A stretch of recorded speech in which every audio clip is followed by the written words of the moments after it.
चलो ध्यान दो तुम लोग को हम कर ले था ना, कल तुम लोग को संस्कृत तुम लोग को रिवीजन करवा दिए थे, जो सब्जेक्टिव क्वेश्चन था रिवीजन करवा दिए थे ना।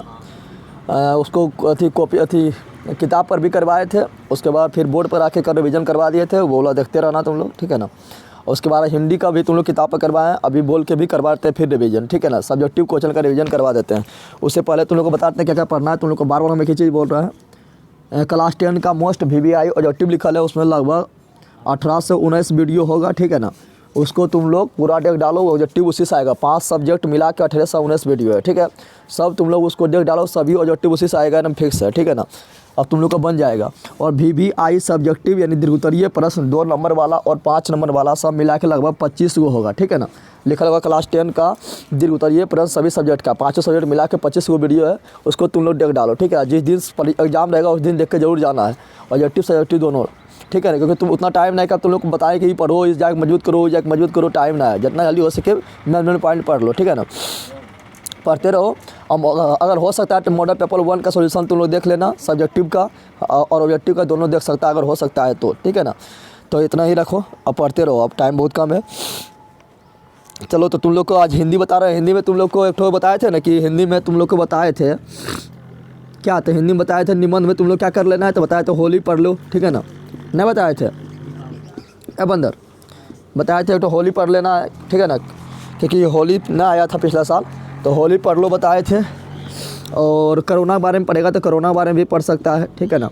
एगो हमारे प्रिय कवि या हमारे प्रिय शिक्षक, ठीक है ना, या हमारे प्रिय लेखक पूछता है ना, तो एगो तुम पढ़ लेना हमारे प्रिय वाला, समझ ना। एक सबके बारे में एक बार पढ़ लेना ना, हमारे प्रिय कवि, हमारे प्रिय लेखक, हमारे प्रिय शिक्षक पढ़ लेगा ना एक बार में। तो किसी के बारे में पूछेगा तो आप दिमाग में काम करने लगेगा कि हमारे प्रिय पर पूछता है तो किस तरह लिखते हैं, दिमाग ना काम करेगा।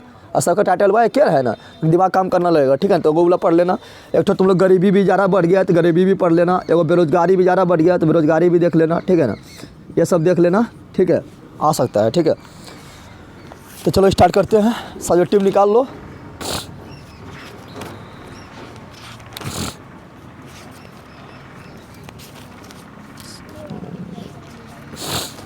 निकालो। श्रम विभाजन जाति प्रथा, श्रम विभाजन एवं जाति। तुम लोग सब्सक्राइब नहीं करता है, देख रहे शेयर भी नहीं करे, इधर देख रहे हैं सब्सक्राइब भी बहुत कम हो रहा है, लाइक भी बहुत कम हो रहा है और शेयर तो हो ही नहीं रहा है। तो तुम लोग करो किस, ठीक है ना, लाइक से सब्सक्राइब भी करो, तुम लोग को बार बोलना पड़ता है। चलो निकालो पहला क्वेश्चन। तो श्रम विभाजन जाति प्रथा का लेखक कौन है, तो डॉक्टर बाबा साहेब भीमराव अम्बेडकर है। ये क्या है, तो एक निबंध है जिसकी जो अंग्रेजी में था, इसका अनुवाद हिंदी में किया था ललित सिंह यादव ने किया था, ठीक है ना।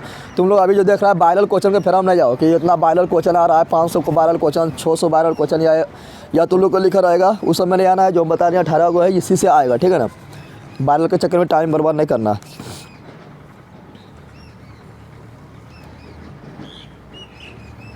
बोरा भीमराव अम्बेडकर किस विडंबना की बात करते हैं, किस विडंबना की बात। तो अगर तुम श्रम विभाजन जाति प्रथा पढ़ेगा तो इसमें देखेगा कि इसमें पूरा कहानी में एक ही चीज़ के बारे में बताया गया है कि जाति के आधार पर श्रम का विभाजन कर देना, यानी काम का बंटवारा कर देना, जो कि गलत है। क्या है, ये प्राचीन काल में था और अभी भी थोड़ा थोड़ा मिल जाता है। तो वही बोल रहा है कि भीमराव अम्बेडकर किस विडंबना का बात करते हैं, किस विडंबना का बात। तो आधुनिक युग में भी, यानी प्राचीन काल में तो था ही, लेकिन अभी के समय में भी, आधुनिक युग में भी जाति का पोषण होना, जाति का पोषण होना, उसके पोषक तत्व का कमी नहीं होना, उसके पोषक तत्व का कमी नहीं होना। और इस तरह के प्रथा को बढ़ावा देने वाला, इस तरह के प्रथा को बढ़ावा देने वाले को लेखक के विचार में विडंबना की बात है। क्या है, समझ तो कहा गया है, प्राचीन काल में तो था ही, लेकिन अभी के युग में इतना पढ़ लिख गया, समाज इतना आगे चल रहा है, सब लोग इतना आगे चल रहा है। अगर अभी के युग में भी जातिवाद का पोषण होना, जातिवाद का पोषण होना, ठीक है ना, और जाति के पोषक तत्व का कमी नहीं होना, जाति के पोषक तत्व का कमी नहीं होना कि तुम जी जाति का हो, लोहार जाति के लोहार के काम करो, सोनार जाति के सोनार के काम करो, ठीक है ना, धोबी जाति के धोबी का काम करो, माली है तो माली का काम करो, ब्राह्मण है तो पूजा करेगा। ये सब अभी भी, ये सब मानना है, ये सब अभी भी मानना है। जाति के पोषक तत्व की कमी नहीं होना, जाति के पोषक तत्व की कमी नहीं होना। और इस तत्व को बढ़ावा देने वालों को, इस तत्व को बढ़ावा देने वाले को लेखक की दृष्टि में, लेखक के विचार से विडंबना की बात है। क्या बात है, समझ तुम कहा गया। 3 पॉइंट याद रखना है। वही बोल रहा है कि भीमराव अम्बेडकर ने किस विडंबना की बात करते हैं, या लेखक किस विडंबना की बात करते हैं, विडंबना का स्वरूप क्या है। तो बोलेगा आधुनिक युग में जातिवाद का पोषण होना, ठीक है ना। जाति के पोषक तत्व को, जाति के पोषक या इसके पोषक तत्व की कमी नहीं होना, कमी, और इस तरह के प्रथा को बढ़ावा देने वाला को, इस तरह के प्रथा को बढ़ावा देने वाला को क्या कहा, तो लेखक ने विडंबना की बात कहा, ठीक है ना। अगला देखो, जाति प्रथा को स्वाभाविक विभाजन क्यों नहीं माना जा सकता है।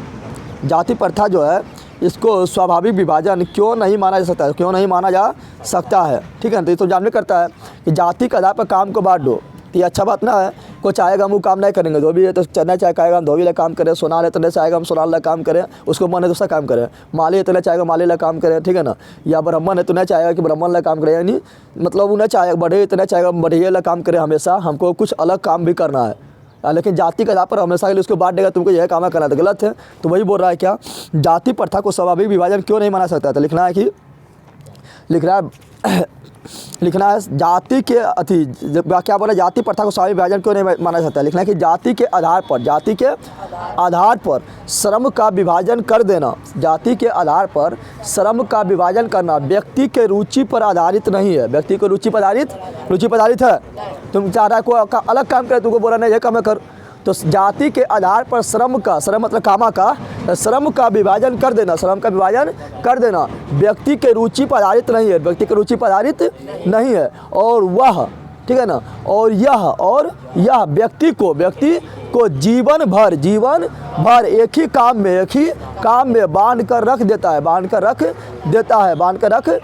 है, जिससे व्यक्ति का विकास नहीं हो पाता, इसलिए जाति के आधार पर श्रम का विभाजन करना स्वाभाविक रूप नहीं माना जा सकता है। बस इतने बोलना है तुम लोग को, क्या है इसे रटना थोड़ा है, और सिंपल दिमाग लगाना है, अपना दिमाग लगाना है कि जाति के आधार पर श्रम का विभाजन करेगा, तो सिंपल बात, तो व्यक्ति के रुचि पर आधारित ना है, व्यक्ति की रुचि पर आधारित है, तो जाति के आधार पर श्रम का विभाजन करना व्यक्ति के रुचि पर आधारित ना है, और रुचि पर आधारित जब ना है तो उसे क्या कहते हैं, जिंदगी भर के लिए काम बांध देता है कि तुम्हें जाति के ये काम करो, ठीक है ना। तो अच्छा से काम कर पाएगा, मन लगेगा तो नहीं करेगा, नहीं कर पाएगा, तो इसको ज़िंदगी भर एक ही काम में जकड़ के रख देता है, इसलिए जाति के आधार पर श्रम का विभाजन करना स्वाभाविक विभाजन नहीं माना जा सकता है। बस हो गया। यहाँ डाल दे, देखिए यहाँ पर अगर क्वेश्चन नंबर 1 के अगर छो देखेगा तो वही 2 नंबर जो आंसर दिए थे वही 6 नंबर आंसर दे सकता है।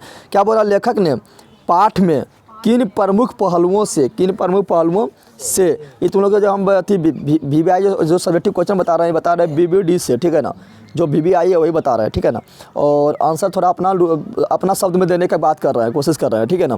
तो यहाँ पर लेखक ने पाठ में किन प्रमुख पहलुओं से जाति प्रथा को एक हानिकारक प्रथा के रूप में दिखाया है, तो जो 1 नंबर 2 नंबर बताए थे वही आंसर लिखना है। अरे हानिकारक क्यों है, क्योंकि जाति के आधार पर जाति प्रथा के आधार पर श्रम का विभाजन कर देना व्यक्ति के रुचि पर आधारित नहीं है, और व्यक्ति को जीवन भर एक ही काम में जकड़ के रख देता है, जिससे व्यक्ति का विकास नहीं हो पाता, इसलिए जाति प्रथा को हानिकारक प्रथा के रूप में दिखाया है। तो थोड़ा दिमाग काम करेगा तो देखो दोनों सेम नहीं है आंसर बा। अरे दोनों तो एक ही चीज़ पूछ रहा है ना, यहाँ पूछा है कि अच्छा रूप क्या है ना, स्वाभाविक रूप क्या है ना, यहाँ पे हानिकारक क्यों होते, दोनों क्यों हुआ। इस तरह दिमाग लायक काम करो, ठीक है ना। क्वेश्चन में क्या पूछ रहा है और सही आंसर क्या होगा, दिमाग लायक काम करो, ठीक है ना। 20 के दांत में आएगा तो नलिनी बिलोचन शर्मा इसको लिखा है, कौन लिखा है, नलिनी बिलोचन शर्मा लिखा है। क्या है, कहानी है, इसमें देखेगा तो तुम ये कहानी है, और इसमें देखेगा तो एक मदन होता है किसा गिरधर लाल का बेटा होता है, एक गरीब परिवार के होता है। कासू जो होता है सेन साहब का बेटा होता है, कासू कोई बोलते खोखा बोलते हैं, ठीक है ना। सेन साहब के 5 पुत्री होते हैं ना, रजनी आलो सफारी क्या कहता है, रजनी आलो सफारी आरती, ठीक है ना। तो 5 उसका बेटी होती है, और 5 बेटी के लिए घर में अलग नियम कानून है, और जो खोखा रहता है उसको खुला साट के तरह छोड़ देता है कि तुम मेरा जो करना है करो, टोर फोर, इंजीनियर बनो, डॉक्टर बनो, बिजनेसमैन बनो, लेकिन लला कुछ बन पाता है, लास्ट में जो हो जाते टूट जाता है ना। कौन टूटता है, तो छोड़ता है मदन तोड़ता है, ठीक है ना। तो वही चलो पहुँचो, तो पूछ क्या बोल रहा है, चलो इसको फिर खोखा किन मामलों में अपवाद था, खोखा का जन्म कब होता है, अब मतलब उसका 5 बेटी हो सका। सेन साहब की कितना बेटी है, 5 बेटी है, कितना बेटी है, आलो सफारी सीमा रजनी आरती, है ना, आलो सफारी सीमा रजनी आरती, नामो ऐड करना, कहीं नामो पूछ देता है आलू, नहीं तो तुम लोग को ऐसे कितना बार बोले याद हो जाएगा। आलो सफारी सीमा रजनी आरती, आलो सफारी सीमा रजनी आरती। तो 5 को बेटी है, 5 को बेटी। अभी सोच में किया कि हमको बेटा होगा, लेकिन बुराली में जाके उसको हो गया बेटा, क्या हो गया, बेटा हुआ, क्या हुआ, यानी कि उसका नाम क्या था, कासू, क्या था, यानी उसको बंगाल में बोलते हैं खोखा, क्या बोलते हैं, खोखा बोलते हैं, बेटा को खोखा बोलते हैं, बेटी को खोखी बोलते हैं, खोखी, खोखने वाला खोखी ना है, खोखी, ठीक है ना।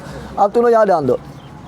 और इसके बाद जब इसका बेटा हुआ, तब सोसाइटी बुढ़ारी में बेटा हुआ, तो इसको डांटेंगे तो पागल भाई एगो कहता कि बदमाशी करेगा कि बता, इसको खुला साठ की तरह छोड़ दिया, खुला साठ की तरह छोड़ दिया। बेटी के लिए हम सख्त नियम कानून घर में, ठीक है ना। एक थोड़ा सा भी इधर सुधर नहीं कर सकता, हंसेगा अभी तो परमिशन लेके हंसेगा, ठीक है ना। लेकिन ये बेटा के लिए खुला छोड़ दिया था। क्या था तो 2 मानव अपराध हो गया। इसका जन्म कब हुआ? अंतिम समय में हुआ था। तो जीवन के मामले में भी अपराध हो गया था, और फिर जीवन के मामले में अपराध हो गया था, और घर में 5 बहन के लिए अलग नियम कानून है, इसको पगलबा के लिए अलग नियम कानून। तो घर के नियमों के मामले में भी क्या हुआ? अपराध हो गया, ठीक है ना। तो यही लिखना है, इसको भूलना है क्या? पूछा खोखा किन मामले में अपराध था, लिखेगा खोखा का जन्म अंतिम समय में हुआ था, अंतिम समय में हुआ था, ठीक है ना। इसलिए खोखा जीवन के मामले में भी, जीवन के मामले में अपराध था, जीवन के मामले में अपराध था। तथा साथ ही साथ घर में 5 बहन के लिए सख्त नियम कानून था, जबकि खोखा के लिए कोई नियम कानून नहीं था। अतः खोखा घर के नियमों के मामले में भी अपराध था। बस इतना लिखना है, इसको रटना है बेटा। हाँ, तुम लोग घर में नहीं रहता है, ये सब तो सिंपल है। अगला तुम लोग लिख सकता है ये वाला, 20 के दांत की शीर्षक के साथ बता स्पष्ट करें। 20 के दांत क्या बताना चाहता है? 20 के दांत क्या बताना चाहता है, इसमें बताना है, ठीक है ना, लिखना है। 20 के दांत क्या बताना चाहता है, ये लिखना है, ठीक है। तो नहीं लिख सकता है, या ये लिखो यहाँ पर, उससे ऊपर जाएगा तो है 20 के दांत शीर्षक कहानी का नायक कौन था, आराम से लिख देगा। नहीं था, तर्कपूर्ण उत्तर दे, तर्कपूर्ण। तो 20 के दांत का नायक कौन था? मदन था। अरे मदन में था नायक, मतलब हीरो था मदन, और गुंडा कौन था? खोखा था, उसका दांता तोड़ता है लास्ट में। तो वही बोल रहा है कि 20 के दांत का शीर्षक कहानी के नायक कौन है, तो लिखेगा 20 के दांत के शीर्षक कहानी के नायक मदन है। कौन है? अब बोला उसके बोला इसका तर्कपूर्ण उत्तर दो, तर्कपूर्ण। तो लिखेगा कि 20 के दांत की कहानी का नायक मदन है, मदन है। वह अहंकारिक अति, वह अहंकार को सहन नहीं कर सकता, ठीक है ना। वह अहंकार को सहन करता है। जब भी कोई बोलता है तो मारने दौड़ता है, नहीं होता है। वो ड्राइवर के भी मारने दौड़ गया था, उसको गलत शब्द बोला था, झूठो बोला था, नहीं बोला था। तुम लोग कहानी पढ़ा है तो ड्राइवर झूठो बोल दिया कि कछुआ बथिया गजा कैसे कर रहा था, हम इसको भगाए तो हमको मारने दौड़ा, नहीं बोला। तो वही तो वो अहंकार को सहन करने वाला नहीं था, अहंकार को सहन करने वाला।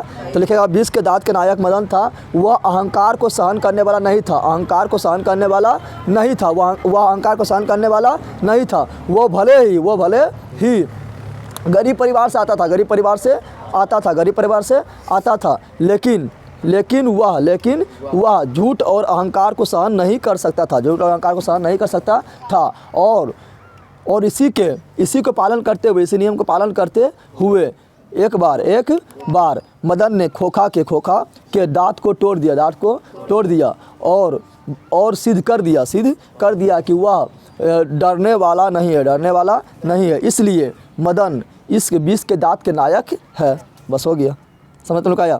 20 के दांत शीर्षक कहानी का सार्थकता स्पष्ट करें। 20 के दांत शीर्षक की सार्थकता स्पष्ट करें, यानी 20 के दांत क्या बताना चाहता है इसके बारे में अति करना है, ठीक है ना, बताना है। तो लिखेगा 20 के दांत कहानी में महल और झोपड़ी के वाले की लड़ाई की कहानी है ना।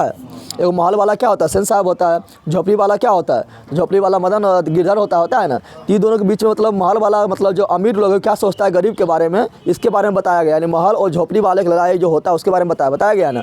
तो बड़ा इसका शीर्षक का सत्कथा स्पष्ट करें तो लिखेगा 20 के दांत कहानी महल और झोपड़ी वालों के बीच की लड़ाई बताया गया है। साथ ही साथ यह बताया गया है कि महल वाले झोपड़ी वाले के बारे में क्या सोचते हैं, किस प्रकार उसको तुच्छ समझते हैं, अपने बेटे को अपने बेटे में किस प्रकार डॉक्टर इंजीनियर का गुण देखता है, जबकि गरीब वाले के बेटे में, झोपड़ी वाले के बेटे में, ठीक है ना, डाकू गुंडा चोर का गुण दिखता है। इसी अन्याय को मदन सहन नहीं कर सकता है, और वह इसका जवाब देता है। तो यही सब लिखना है, ठीक है, इसमें इसका जवाब देता है। तो वही बताया गया है कि अगर महल और झोपड़ी वाले की लड़ाई में अक्सर महल वाले जीत जाते हैं। क्यों जीत जाते हैं? क्योंकि महल वाला तो एक आधे गुण रहता है, ज़्यादा तो गरीबे लोग रहता है, लेकिन सब गरीब लोग भी इसके साथ नहीं रहता है, साथ सबसे ज़्यादा महल वाला के इसके साथ कौन मुँह लगाएगा? बहुत अमीर आदमी है, इसके साथ मिल के रहो। तो महल और झोपड़ी वाले की लड़ाई में अक्सर महल वाले जीत जाते हैं। क्यों? क्योंकि अन्य झोपड़ी वाले उसको साथ नहीं देता है, अपने अपने जो दोस्तों के साथ ना लेता है इसलिए क्या था महल वाले जीत जाता है, यही कहानी में बताया गया है। ठीक है, अगला है, लेखक ने नया सिकंदर किसे कहा, ऐसा कहना क्या उचित है, लेखक के अभिप्राय स्पष्ट कीजिए। तो बताइए कि तूने कितने बार ने बताया है। हाँ, लेखक ने नया सिकंदर किसे कहा, ऐसा कहना क्या उचित है, लेखक का अभिप्राय अपने। अब देखो इसको हम जो बताएं इसको रटना ना है, जो बताया था पहले इसको रटना है, अपने मन से लिखा है ना। कहानी 20 के साथ तो कहानी है, कहा है उसको कि क्या बताया गया उसके बारे में अपने मन से लिख दो। क्या बताया गया, तो महल और झोपड़ी के बारे में लड़ाई दिखाया गया था, यहाँ दिखाया गया था। महल वाला अपने आप को श्रेष्ठ समझता था, अपने आप को मतलब अपने बेटे में डाटा इंजीनियर के गुण देखता था, दूसरा बेटा में झोपड़ी वाला के बेटा में चोर डाकू गुंडा के गुण देखता था, यही है ना। और महल और झोपड़ी वाला की लड़ाई में अक्सर महल वाला जीत जाता है, क्योंकि अन्य झोपड़ी वाला उसको साथ नहीं देता है, इसलिए महल वाला जीत जाता है। ठीक है, तो ये सब बारे में लिखना था, ये सब रटना है क्या, अपने सिर्फ सोचना है, लिखना है। ठीक है ना। चलो, लेखक ने नया सिकंदर किसे कहा, ऐसा कहना क्या उचित है, लेखक का अभिप्राय स्पष्ट कीजिए। ठीक है ना, ये तुमने कितने बताए थे, नहीं बताए थे।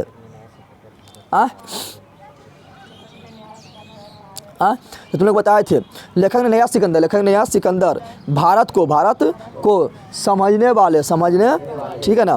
तो बोलेगा लेखक ने नया सिकंदर किससे कहा, तो ये लिया गया भारत से हम क्या सीखें, जिसका लेखक मैक्स मूलर है, जो एक क्या है भाषण है। ठीक है ना। तो बोल रहा है कि लेखक ने नया सिकंदर किसे कहा, तो लिखेगा लेखक ने नया सिकंदर भारत को समझने वाले, जानने वाले एवं घूमने आने वाले को नया सिकंदर कहा, क्योंकि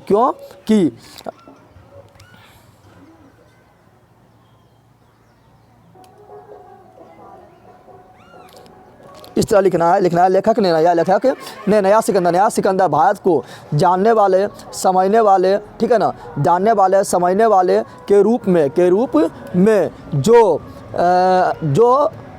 पर्यटक समझ रहा है, घूमने वाला, जो पर्यटक अन्वेषक मतलब खोज करने, तो जो पर्यटक अन्वेषक तथा या अधिकारी जो मतलब ब्रिटेन से अधिकारी बन के आ रहा है, ठीक है ना, या अधिकारी लोग भारत आ रहे हैं, उससे भारत का नया सिकंदर कहा है। अब बोल रहा है क्यों लिखना है, क्योंकि क्या लिखना है, क्योंकि अभी भी भारत में नए खोज के लिए, नए प्रयोग के लिए भारत में पर्याप्त संसाधन, पर्याप्त वातावरण मौजूद है, जो उसे एक नया दिशा और निर्देश दे सकता है। बस इतना लिखना है, समझा गया ना। किसे नया सिकंदर कहा है, तो फिर बोल रहा है भारत को सोचने, समझने, जानने वाले जो लोग, जो पर्यटक अन्वेषक अधिकारी भारत आ रहे हैं, उसे भारत का नया सिकंदर कहा है। अब लिखना है क्योंकि अभी भी भारत में नए खोज के लिए, नए प्रयोग के लिए पर्याप्त संसाधन एवं वातावरण उपस्थित है, जिससे वह तरह का खोज और प्रयोग कर सकता है। बस यही लिखना है, समझा गया ना। अगला है, धर्मों की दृष्टि से भारत का क्या महत्व है, तो लिखेगा धर्मों की दृष्टि से भारत का क्या महत्व है। लिखना धर्मों की दृष्टि से भारत का काफ़ी महत्वपूर्ण है, धर्मों की दृष्टि से भारत का काफ़ी विशिष्ट महत्व है। भारत प्राचीन काल से ही धार्मिक का केंद्र है, धर्म का क्या है, केंद्र है, समझा गया ना। तो बोल रहा है क्या, धर्म की दृष्टि से भारत का क्या महत्व, लिखना है धर्म की दृष्टि से भारत का अति विशिष्ट महत्व है। भारत प्राचीन काल से ही धर्म का केंद्र है। यहाँ पर सभी धर्मों का विकास एवं उद्भव हुआ है, जैसे जैन धर्म, बौद्ध धर्म, हिंदू धर्म, जरथुस्त्र धर्म, ठीक है ना, तो जरथुस्त्र धर्म इत्यादि लिख देगा ना, लिखेगा रे। सिख धर्म भी लिख सकता है, जैन धर्म, बौद्ध धर्म, हिंदू धर्म, जरथुस्त्र धर्म, सिख धर्म इत्यादि। और अभी भी रोज या प्रतिदिन नए मतांतर एवं धर्म का खोज होते रहता है। इसलिए धर्मों के दृष्टि से भारत का एक विशिष्ट महत्व है, यही लिखना है, समझा गया ना। क्या लिखना है, बोल रहा है क्या, धर्मों की दृष्टि भारत का क्या महत्व है, लेकिन धर्मों की दृष्टि से भारत का अति महत्वपूर्ण महत्व है, क्योंकि भारत प्राचीन काल से ही धार्मिक के अंदर यहाँ लगभग सभी धर्मों का विकास हुआ है, यहाँ लगभग सभी धर्मों का विकास हुआ है। जैसे जैन धर्म, बौद्ध धर्म, हिंदू धर्म, जरथुई धर्म, सिख धर्म, ठीक है ना, सिख धर्म इत्यादि। और अभी भी प्रत्येक दिन नए मतांतर यानी नए मत उपदेश, तो नए मतांतर तथा धर्मों का विकास होते रहता है। इस प्रकार धर्मों की दृष्टि से भारत का अति महत्वपूर्ण महत्व है। समझा गया। अगला बड़ा लेखक की दृष्टि से सच्चे भारत का दर्शन कहाँ हो सकता है, तो बतावे किए हैं। तो बताया था लेखक की दृष्टि से सच्चे भारत का दर्शन भारत के ग्रामीण जीवन में हो सकता है, तो वही बोल रहा है कि लेखक की दृष्टि से सच्चे भारत का दर्शन कहाँ हो सकता है, तो लिखेगा कि लेखक की दृष्टि से सच्चे भारत का दर्शन भारत का ग्रामीण जीवन में हो सकता है, क्योंकि ग्रामीण जीवन में ही भारत का संस्कृति देखने को मिलता है। अरे भारत का क्या संस्कृति है, क्या खान है, क्या पान है, क्या ओढ़ावा है, पहनावा है, ठीक है ना, क्या बोली है, क्या भाषा है, सब तो गाँव में देखने मिलता है। शहर में तो सब फट्टल उटस पीने में लगल है, चाउमीन अलगर बर्गर पिज्जा उज्जा खाने में लगल है, सब इंग्लिश बकने में लगल है, ठीक है ना उसको तो विदेशी हो गया, क्या गया। तो भारत का जो संस्कृति है वो कहाँ देखने मिलता है, गाँव में देखने मिलता है ना। तो वही बोल रहा है कि लेखक की दृष्टि से सच्चे भारत का दर्शन कहाँ होता है, तो लेखक की दृष्टि से सच्चे भारत का दर्शन ग्रामीण जीवन में हो सकता है, चूँकि भारत का संस्कृति ग्रामीण जीवन में ही देखने को मिलता है, और ग्रामीण जीवन में ही लोगों के अंदर करुणा, प्रेम, स्नेह, सहयोग आदि का भाव भरा हुआ है, ठीक है ना। इसलिए लेखक के इसलिए सच्चे भारत का दर्शन ग्रामीण जीवन में ही हो सकता है। बस ये लिखना है, इसको रटना था, ऐसा लिख देना था। चलो आगे बढ़ लेते हैं। मनुष्य बार बार नाखून क्यों काटता है, नाखून क्यों बढ़ता है, चलिए आ गया। इसका लेखक हजारी प्रसाद द्विवेदी है, ठीक है ना। ये क्या है, तीन निबंध है। कौन निबंध है, ललित निबंध है, और इसका हजारी प्रसाद द्विवेदी लेखक है। और यह बोल रहा है क्या, मनुष्य बार बार नाखून क्यों काटता है, तो समझ रहा है ना, समझना है। क्वेश्चन में आएगा तुम छोड़ना ना है, उसको लिखिए देना है, इसको घुमा फिरा के, जैसे हम बोल रहे हैं, ठीक है ना, घुमा फिरा लिख देना है। लेकिन रटने कोशिश नहीं करना है, तो सोचना है कि इसको इस तरह कहानियाँ तुम लोग दिमाग में नहीं रहेगा, लिखना है, ठीक है ना। तो मनुष्य बार बार नाखून क्यों काटता है, तो लिखेगा इस तरह कि प्राचीन काल में जब मानव मनुष्य एवं जानवर एक ही साथ रहते थे, और मनुष्य अपने नाखून को शिकारी के रूप में यूज करते थे, प्रयोग करते थे। लेकिन निरंतर मानव सभ्य होते गए और नए हथियार का खोज करते गए। अब नाखून को हथियार के रूप में कोई काम नहीं था, बस इसे सजने संवारने, तुम अलग तरह के नेल पॉलिश लगाओ, ठीक है ना, अलग तरह के ब्यूटी जाओ, देखा 3-4 कलर लगा लेता है ना। तो बस अब इसे सजने संवारने के रूप में प्रयोग होता था, ठीक है ना। और मनुष्य अपने आप को पशु वाले गुण को अलग करने के लिए पशु गुण को छिपाने के लिए मनुष्य बार बार अपने नाखून को काटता है, ठीक है ना। समझ आ गया ना। क्योंकि अब हम पशु नहीं रहा, पशु ऐसा गुण नहीं रहा हम लोग को, तो क्या लिखना है प्राचीन काल में जब मनुष्य एवं जानवर एक ही साथ रहते थे और शिकार करने के लिए अपने नाखून का प्रयोग करते थे, लेकिन निरंतर मानव सभ्य होते गए, सब मतलब समझ रहा, विकास होता गया और नए हथियार का खोज करते गए, तो नाखून का उपयोग खत्म हो गया, ठीक है ना। अब इसे सजने संवारने के रूप में सिर्फ प्रयोग करने लगे, ठीक है ना। लेकिन अभी भी पशु वाला गुण नाखून क्या बता रहा है कि पशु वाला गुण है, तो लेकिन अभी भी पशु वाला गुण मनुष्य में रह जाना मनुष्य को शोभा नहीं देता है, ठीक है ना। मनुष्य को शोभा नहीं देता है। इसे छिपाने के लिए पशु वाला गुण को छिपाने के लिए मनुष्य लगातार नाखून को बार बार काटते रहता है। समझा गया, यानी पाशवी वृत्ति को छिपाने के लिए। अगला, नाखून क्यों बढ़ते हैं, यह प्रश्न लेखक के आगे कैसे उपस्थित हुआ? तो बताइए कि नाखून क्यों बढ़ते हैं, यह प्रश्न लेखक के सामने एक दिन उसकी छोटी बेटी लेखक से पूछ दिया था कि नाखून क्यों बढ़ता है। इसी के साथ लेखक के सामने यह प्रश्न उपस्थित हो गया था। बस इतना लिखना है। अगला, बढ़ते नाखून द्वारा प्रकृति मनुष्य को क्या याद दिलाती है? तो बढ़ते नाखून के द्वारा जो बोल रहा है कि प्रकृति यानी वातावरण जो है, प्रकृति जो है वो मनुष्य को क्या याद दिलाती है? तो देखिए यहाँ पर बोल रहा है, तो लिखना है बढ़ते नाखून के द्वारा प्रकृति मनुष्य को याद दिलाती है तुम वही प्राचीन काल के जंगली मनुष्य तुम वही नख दंत वाले नख दंत समझ रहा है, दांत से, नख मतलब नाखून से, जो मतलब पहले शिकारी करता था। तो वही बोल रहा है कि मतलब तुम अभी कितनों सैब हो गया है, तो वही बोल रहा है क्या,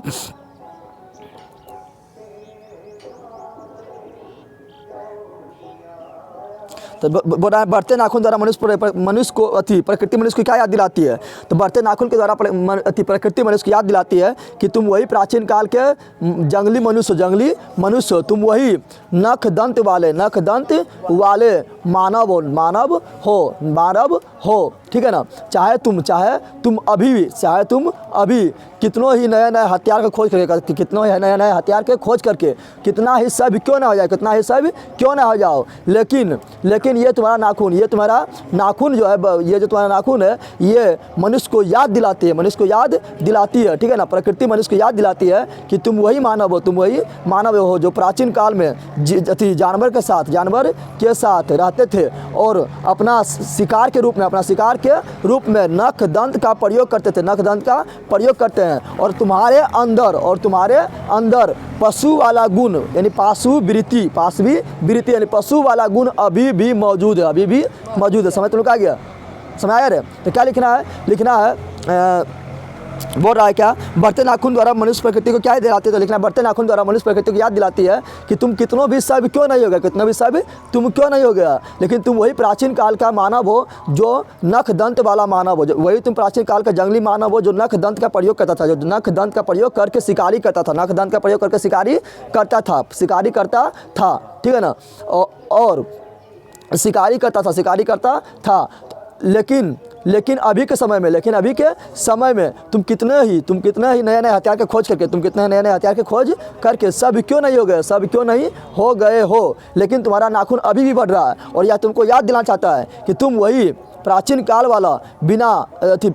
वाला नख दंत वाला मानव हो, ठीक है ना। यही सब लिखना है।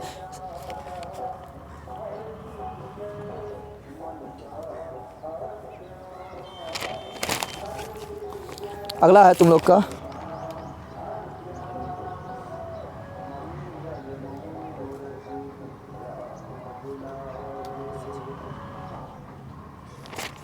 अगला है देवनागरी लिपि में कौन कौन सी भाषाएं लिखी जाती है?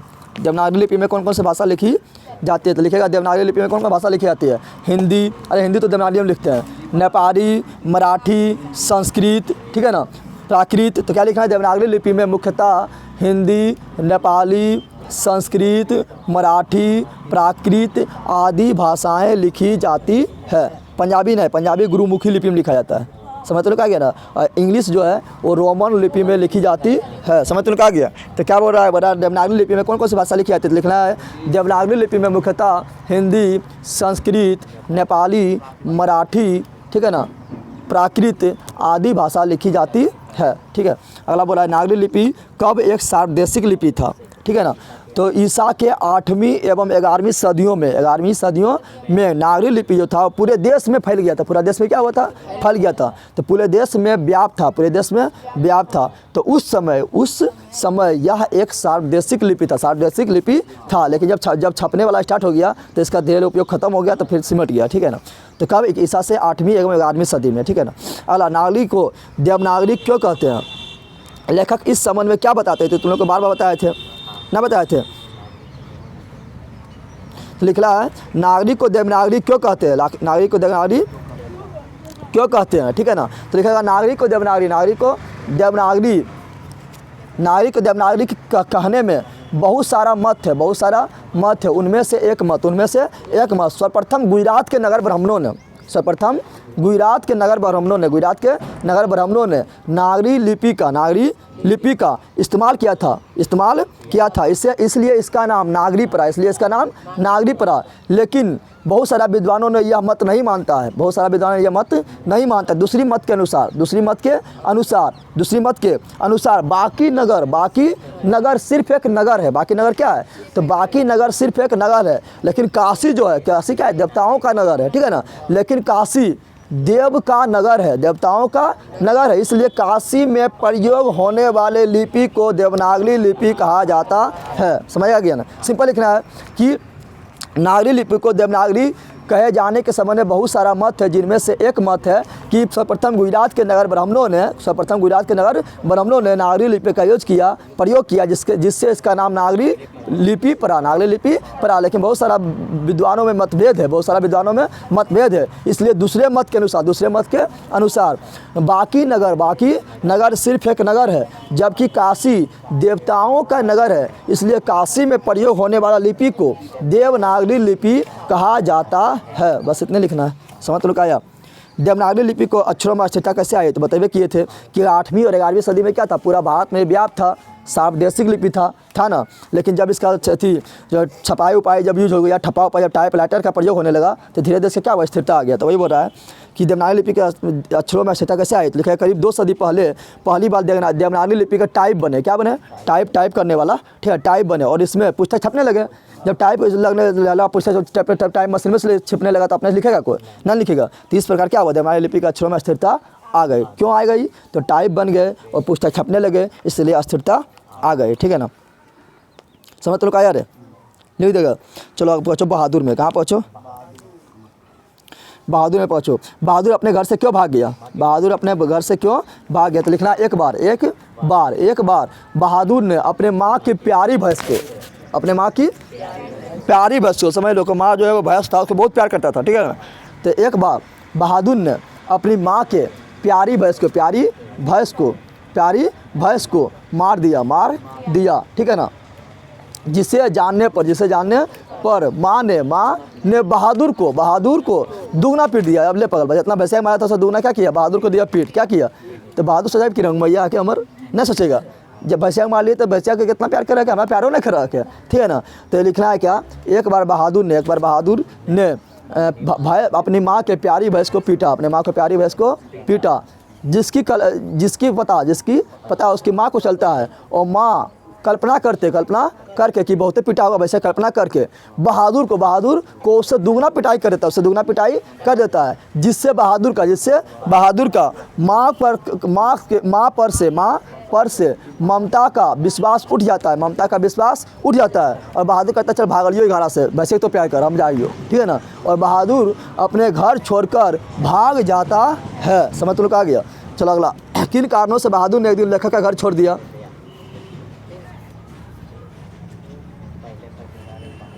तो क्या लिखेगा? आप बोल रहा है कि लेखक के घर छोड़ के काल भागा।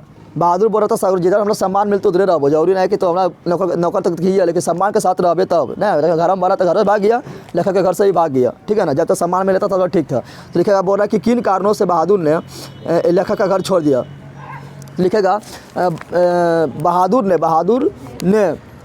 बहादुर को लेखक के घर में पहले बहुत प्रेम और स्नेह मिला करता था, लेकिन धीरे धीरे कुछ दिन बाद उसके पत्नी तथा बेटे ने बात पर उसे डांटते एवं पीटते रहता था। लेकिन कुछ दिन बाद उसके रिश्तेदार ने उस पर चोरी का इल्ज़ाम लगा दिया था तथा साथ ही साथ लेखक उसे कभी नहीं डांटा था। लेकिन एक दिन लेखक ने भी उसे डांट दिया, जिससे बहादुर को बहुत दुख हुआ कि वो घर में हमरा प्रेम करे वाला भी है, पगल बाबू बहुत डांट डल के। तो जैसे लेखक बहादुर को बहुत दुख हुआ और बहादुर लेखक के घर छोड़ के भाग गया। समझ आ गया? कैसे लिखना है? समझ आ गया? लिखना है प्रारंभिक समय में बहादुर को लेखक के घर में बहुत प्रेम और स्नेह मिलता था, लेकिन कुछ दिन के बाद उसे बात पर लेखक के पत्नी तथा बेटे उसे डांटते एवं पीटते रहता था। कुछ दिन के बाद उसके रिश्तेदार ने उस पर चोरी का इल्ज़ाम लगा दिया था, लेकिन लेखक उसे प्यार करते थे। लेकिन कुछ दिन बाद लेखक ने भी उसे डांट दिया, जिससे बहादुर को बहुत बड़ा ठेस पहुंचा और बहादुर लेखक के घर छोड़ के भाग गए। रटना है, दिमाग में काम कर रहा है, कहानी के सिलसिला चल रहा है। और तुमको घर में सब डांटेगा तो क्या करेगा, तुम भी एक दिन भाग जाएगा और फिर हत्या आएगा कि ठंडा लगा बहुत तेज घर में सो। तो चलिए यहाँ ध्यान दे। बहादुर का चरित्र चित्रण पूछेगा तो क्या लिखेगा, बहादुर का चरित्र चित्रण कैसा था, नहीं बहादुर का चरित्र कैसा था, कैरेक्टर कैसा था, ठीक है ना। तो लिखेगा बहादुर कहानी का नायक है। अरे नायक उसी है, बहादुर है ना, उसी चारों तरफ घूम रहा है ना। तो बहादुर क्या है, कहानी का नायक है, कहानी का क्या है, नायक है। अब किरंग है तो नेपाली है, कहाँ के। या पूछेगा बहादुर कौन था, तो बहादुर कौन था, बहादुर नेपाल का गवई चरैया था। उसका कद कैसा था, ठिकना कद था, गौरा शरीर और चपटा मुंह देता। नेपाली तुम्हें देता है ना, गौरा शरीर रहता है, चपटा मुंह होता है ना, तो वही बोला चपटा मुंह था। तो इसके बारे में तुम्हें पढ़ लेना, ठीक है ना, उतना अथी ना है। अच्छा बता, बहादुर के चले जाने पर सबको पछतावा क्यों होता है, तो समझ जानने कर क्या पछतावा होता नहीं लिख पाएगा, क्योंकि बहादुर के चले जाने पर ये वो तो बहुत मेहनत से उसको क्या हुआ था, नौकर मिला था, ठीक है ना। तो बहादुर के चले जाने पर सबको पछतावा क्यों हुआ, तो लिख देना सिंपल कि बहादुर जो है सभी कामों को घरों में काफ़ी अच्छी तरह से डांट फटकार सुनने के बाद भी करता था और सभी को अपने परिवार की तरह मानता था। लेकिन बहादुर जब अपने घर को छोड़ कर चला जाता है तो सबको मालूम पड़ता है, सबको दुख होता है कि बहादुर काफ़ी अच्छा नौकर था, हम उसके साथ गलत किए हैं, इसलिए बहादुर के चले जाने पर क्या था, सबको दुख होता है। इसे तो अपने लिख देगा ना, लिख पाएगा। चलो अगला बढ़ते हैं। अगला है परंपरा का ज्ञान किनके लिए सबसे ज़्यादा आवश्यक है। परंपरा का ज्ञान किनके लिए सबसे ज़्यादा आवश्यक है, तो ये तो बतवे कि तो तुम लोग को ना बताए थे। तो लिखेगा जो लोग साहित्य में युग परिवर्तन करना चाहता है। देखें क्या बोला परंपरा का ज्ञान किनके लिए सबसे ज़्यादा आवश्यक है और क्यों। तो पहले किसके लिए आवश्यक है वो बता, और फिर क्यों है वो बताएंगे, समझ आ गया ना। तो लिखेगा कि जो लोग साहित्य में युग परिवर्तन करना चाहता है, क्रांतिकारी साहित्य की रचना करना चाहता है, परंपरा का ज्ञान उसके लिए आवश्यक है, समझ तुम लोग आ गया। एक आंसर हो गया, जो लोग साहित्य में युग परिवर्तन करना चाहता है, ठीक है ना, क्रांतिकारी साहित्य की रचना करना चाहता है, उसके लिए परंपरा का ज्ञान अति महत्वपूर्ण है, ठीक है ना, अति आवश्यक है। अब बोला क्यों, तो क्योंकि साहित्य की परंपरा से क्या होता है, तो साहित्य की परंपरा से प्रगतिशील आलोचना का ज्ञान होता है। प्रगतिशील आलोचना का यानी आलोचना तुम करेगा लेकिन प्रगतिशील तरीका, एक तो तर्क रख के, तो वही बोल रहा है क्यों, तो क्या लिखना है, क्योंकि साहित्य की परंपरा के ज्ञान से प्रगतिशील आलोचना का ज्ञान होता है, जिससे साहित्य की धारा को मोड़ कर एक नए प्रगतिशील साहित्य का निर्माण कर सकते हैं, समझ तो लोग आ गया। तो पहले क्या बोलेगा, साहित्य का परंपरा का ज्ञान किसके लिए आवश्यक है, तो लिखेगा साहित्य की परंपरा का ज्ञान जो लोग साहित्य में युग परिवर्तन करना चाहता है, क्रांतिकारी साहित्य की रचना करना चाहता है, उसके लिए साहित्य की परंपरा का ज्ञान अति आवश्यक है। क्यों लिखना है, क्योंकि साहित्य की परंपरा के ज्ञान से प्रगतिशील आलोचना का विकास होता है, जिससे साहित्य की धारा को मोड़कर एक नए प्रगतिशील धारा का विकास कर सकते हैं। समझ आ गया। चलो अगला बढ़ते हैं।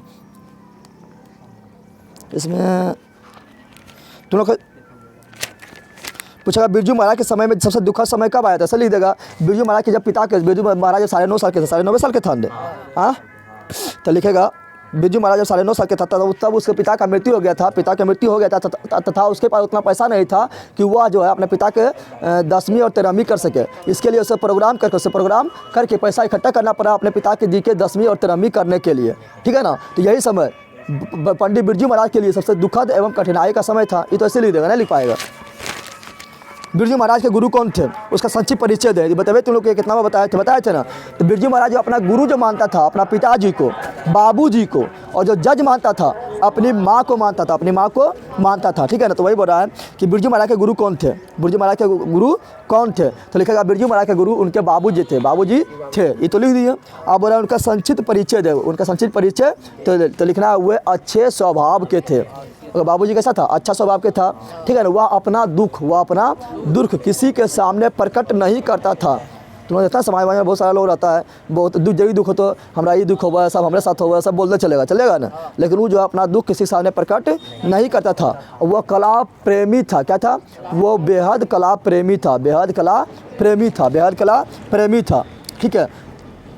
जब बिरजू महाराज 9.5 साल के था, 9.5 साल के था, तभी उसके पिताजी का मृत्यु हो गया था। बस इतना लिखना है, संक्षिप्त परिचय समय आ गया। क्या लिखना है, उसका गुरु उसके बाबूजी थे, ठीक है ना। वह काफ़ी अच्छे स्वभाव के थे, ठीक है। वह अपना दुख किसी के सामने प्रकट नहीं करते थे। फिर वह काफ़ी कला प्रेमी थे। लेकिन जब बिरजू महाराज 9.5 साल के थे तभी उसके पिताजी का मृत्यु हो गया था। बस इतने। अगला क्या है, बिरजू महाराज अपना सबसे बड़ा जज अपनी माँ को क्यों मानते थे। या पूछेगा बिरजू महाराज अपना सबसे बड़ा जज किसे मानते थे और क्यों मानते थे, तो लिखेगा बिरजू महाराज अपना सबसे बड़ा जज अपने माँ को मानती थी। चूँकि जब बिरजू महाराज डांस करता था तो माँ उसके डांस को लिखेगा तो नर्तक, ठीक है ना। उसके नर्तक को ध्यानपूर्वक देखता था और कहाँ पर कमी है, कहाँ पर गलती है, उसे देख कर उसे बताता था और उसमें अपने बाबूजी की तरह तालीम लाने का कोशिश करता था। इसलिए बिरजू महाराज ने अपने माँ को जज कहा था। समझ आ गया ना, कोई दिक्कत है। अब बिरजू महाराज कौन डांस करता था, कथक डांस, ठीक है ना। और ये लिया गया जीत मैं निरखत हूँ, ठीक है ना, जो क्या है तो जो है साक्षात्कार है, ठीक है। ये सब याद रखना। समझ आ गया तुम लोग को। अगला है अभिनयो के लेखक अशोक वाजपेयी कौन है, और ये अभिनयो क्या है, ललित रचना क्या है, ठीक है ना, रचना है ये। लेखक अभिनयो के साथ क्या साथ लेकर गए थे, बोला लेखक अभिनयो क्या साथ लेकर गए थे, वहाँ कितने दिन तक रहे, लेखक की उपलब्धि क्या है। तो देखिए लेखक लिखना है क्या, लेखक अभिनयो के साथ क्या लेकर गए थे, पहले क्या लेकर गए थे वो लिख, ठीक है ना। फिर कितना दिन रहा वो लिख, फिर लेखक का उपलब्धि क्या है फिर वो लिख। समझ आ गया। लिखेगा लेखक अभिनयो तो लेखक जो था ना, मतलब लिखने उखने बहुत अच्छी था, मतलब कहानी वानी लिखना उसको बहुत दिलचस्पी था, क्या ले जाएगा तो वही बोल रहा है। लिखा लेखक अपने साथ अभिनयो हिंदी का टाइप लाइटर 3-4 पुस्तकें और कुछ संगीत के टेप समझ रहा है, कैसेटिया, ठीक है ना। लिखा लेखक अभिनयो अपने साथ हिंदी के टाइप लेटर 3-4 पुस्तकें और संगीत के टेप लेकर गए थे। अब पूछ रहा है कि वह कितने दिनों तक रहे, तो लेखक ने अभिनयो में 19 दिनों तक रहा। कितना दिन तक रहा था, 19 दिनों तक रहा था, ठीक है ना। अब पूछ रहा है लेखक की उपलब्धि क्या रही, लिखना लेखक उपलब्धि 19 दिनों में 35 कविता लिख डाला। कितना लिख डाला, 35 कविताएँ और 27 कहानी। समझ रहा है, गया वहाँ पर तुम लोग जाएगा तो पकड़ा घूमने में तो में पार कर देगा। और 19 दिन रहा। अब 35 कविताएँ यानी 35 को पद, कविता बोलते हैं पद, क्या बोलते हैं, और 27 को गद्य यानी कहानी लिख डाला। यही उसका उपलब्धि था। समझ तुम लोग आ गया। और तुम लोग चलेंगे इधर जाकर छटापटा करते रहता है। अधिक ही पगलवा 19 दिन के लिए गया था और 35 का कविता लिख दिया, 27 को कहानी लिख दिया। समझ आ रहा है ना। नदी के तट पर बैठे हुए लेखक को क्या अनुभव होता है, नदी के तट पर बैठे हुए, ठीक है। दोनों देख, क्वेश्चन नंबर 2 और 3 देख रहा है, नहीं देख रहा है। अभिनयो पाठ के लेखक को नदी के तट पर किसकी याद आती है, ठीक है ना। ये नदी के तट पर लेखक को किसका याद आती है या क्या अनुभव होता है, दोनों के लगभग लिख देना है, ठीक है ना। तो नदी के तट पर बैठे हुए लेखक को क्या अनुभव होते हैं, ठीक है ना। या अभिनयो पाठ के लेखक को नदी के तट पर किसकी याद आती है, तो लिखा नदी तट पर लेखक को विनोद कुमार शुक्ल की एक यहाँ पर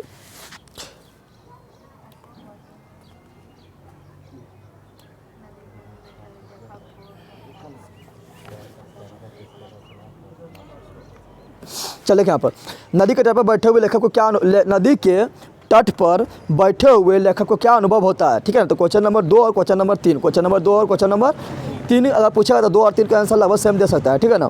ठीक है ना, क्योंकि लगभग दोनों सेम है। लिखेगा नदी के तट पर बैठे हुए, नदी के तट पर बैठे हुए लेखक को लगता है कि जल अस्थिर है। जल क्या है?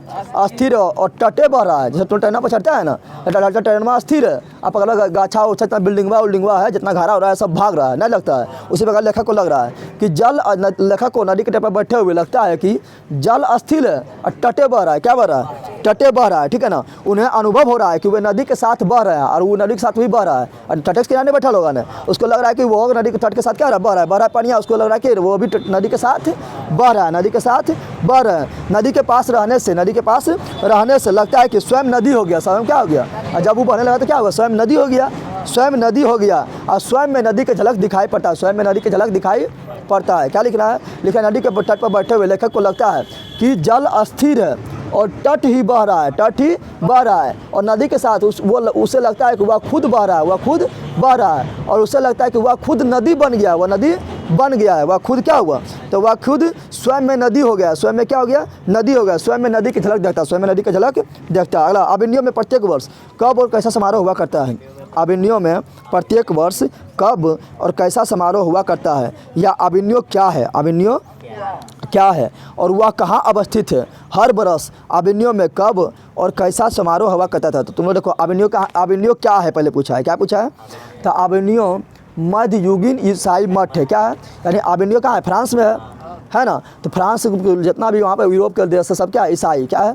तो अभिनय क्या है? तो मध्ययुगीन ईसाई मठ है, मध्ययुगीन ईसाई मठ है। मध्ययुगीन भूल जाएगा तो लिख देना अभिनय एक ईसाई मठ है। अब बोल रहा है कि वह कहाँ अवस्थित है? लिखना है वह फ्रांस में अवस्थित है। फ्रांस में कौन नदी के किनारे? तो रोन नदी के किनारे। फ्रांस में रोन नदी के किनारे अवस्थित है। अब बोला हर बरस अभिनयों में कब और कैसा समारोह हुआ करता है? देखो ऊपर वाला आंसर बाब यहाँ से आएगा। अभिनयों में प्रत्येक वर्ष कब और कैसा समारोह हुआ करता है? अब वहाँ बोल रहा है, अब देखो हर बरस अभिनयों में कब और कैसा समारोह हुआ करता है। तो देखो यहाँ से ऊपर वाला आंसर मिल रहा है ना। हाँ, तो बोल रहा है लिखना है क्या? लिखना है अभिनय क्या बोला था? अभिनय कहाँ बचते तो बता दिए थे ना। अब बोल रहा है कि लिखना अभिनय फ्रांस का एक प्रमुख कला केंद्र है, प्रमुख कला केंद्र है। यहाँ गर्मियों में फ्रांस और यूरोप का अत्यंत प्रसिद्ध और लोकप्रिय रंग समारोह प्रतिवर्ष होता है। तो वही बोल रहा है कि अभिनयों में प्रत्येक वर्ष कब और कैसा समारोह हुआ करता है? लिखना अभिनयों में प्रत्येक वर्ष गर्मियों में फ्रांस और यूरोप का एक अत्यंत प्रसिद्ध लोकप्रिय रंग समारोह हुआ करता है। समझा गया? अभिनय क्या है? तो अभिनय ईसाई का एक मठ है। कहाँ अवस्थित है? तो फ्रांस के कहाँ स्थित है? तो दक्षिण फ्रांस में, ठीक है। तो फ्रांस को लिखेगा चलेगा। फ्रांस के रोन नदी के किनारे अवस्थित है, रोन नदी के किनारे अवस्थित है। अभिनय एक कला केंद्र है, फ्रांस का एक कला केंद्र है। अब बोल रहा है कि अभिनयों में कब और कैसे समारोह का जाता है? लिखना अभिनयों में प्रत्येक वर्ष गर्मी के मौसम में फ्रांस और यूरोप का एक अत्यंत प्रसिद्ध रंग समारोह, ठीक है ना, लोकप्रिय रंग समारोह हुआ करता था, ठीक है ना। अगला, संतु मछली का क्यों भागा?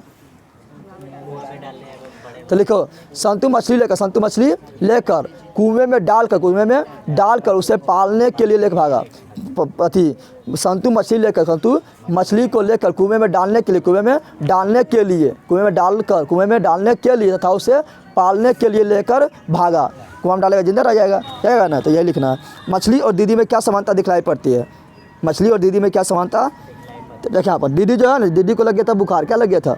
और रूम में जाके ओढ़नी ओढ़ के सिसक के रो रहे थे। तो वही बोल रहा है क्या कि मछली और दीदी में क्या समानता दिखलाई पड़ी? स्पष्ट करें। तो लिखेगा कि पानी के अभाव में अंगोछा में लिपटी मछली। जैसे पानी के अभाव में मछली क्या तड़पता है ना, तड़पता है बहुत। तो वही पानी के अभाव में अंगोछा में लिपटी हुई मछली लहरा रही थी यानी छटपटा रही थी। उसी प्रकार समानता मतलब क्या, दोनों मिल रहा था, ठीक है ना। उसी प्रकार दीदी कमरा में करवट लिए पहनी हुई साड़ी को सिर तक ओढ़कर सिसक कर रो रही थी। और हिसकी लेते समय पूरा सिला उठती थी। तो दीदी का सिलाना और मछली का लहलहाना, यही समानता दिखाई पड़ती है। समय तुल का गया। अरे तुम लोग लिख देगा, देखा पानी के अभाव में अंगोछा में लिपटी हुई मछली जिस प्रकार छटपटा रही थी यानी लहरा रही थी उसी प्रकार दीदी रूम में करवट लिए अपने साड़ी को सिर तक ओढ़े हुए सिसक कर रो रही थी और हिचकी लेते समय उसका पूरा शरीर सहला उठती थी। तो मछली का लहराना और दीदी का सहलाना में समानता दिखाई पड़ती है। समझ तुमने क्या किया? मछली को लेकर बच्चों का क्या अभिलाषा था? तो मछली को लेकर क्या अभिलाषा था? मछली को लेकर बच्चों में अभिलाषा था कि एक मछली पिताजी को मांग कर उसे कुएं में डालकर पालकर उसे बड़ा करना यही अभिलाषा था। इसे लटना है क्या?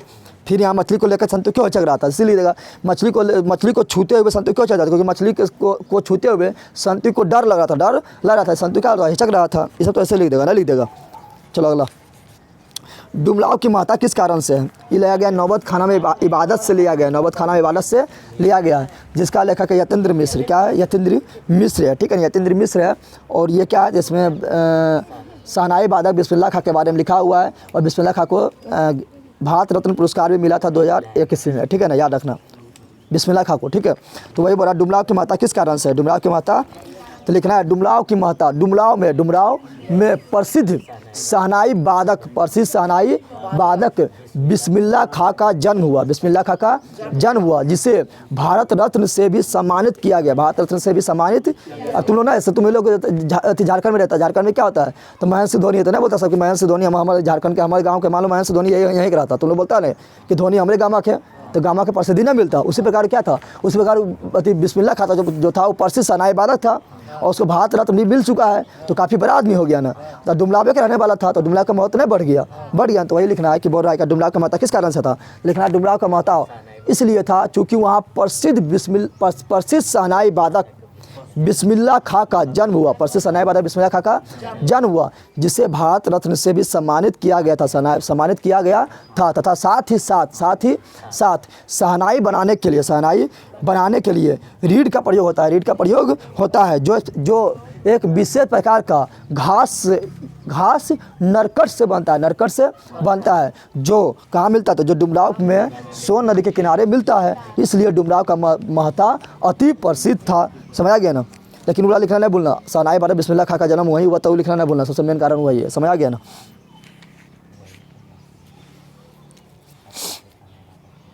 सुशीलवाद किन्हें कहा गया? शहनाई शब्द की उत्पत्ति किस प्रकार हुई है?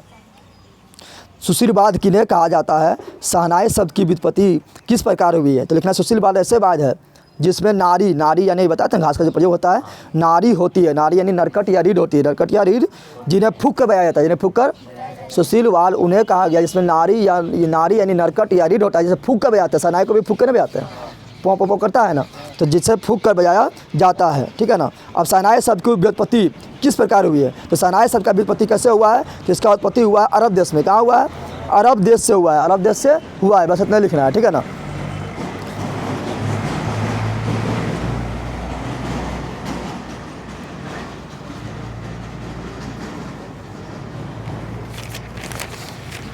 चलो आगे बढ़ते हैं। गांधी जी के अनुसार शिक्षा का जरूरी अंग क्या होना चाहिए? गांधी जी के अनुसार शिक्षा का जरूरी अंग क्या होना चाहिए?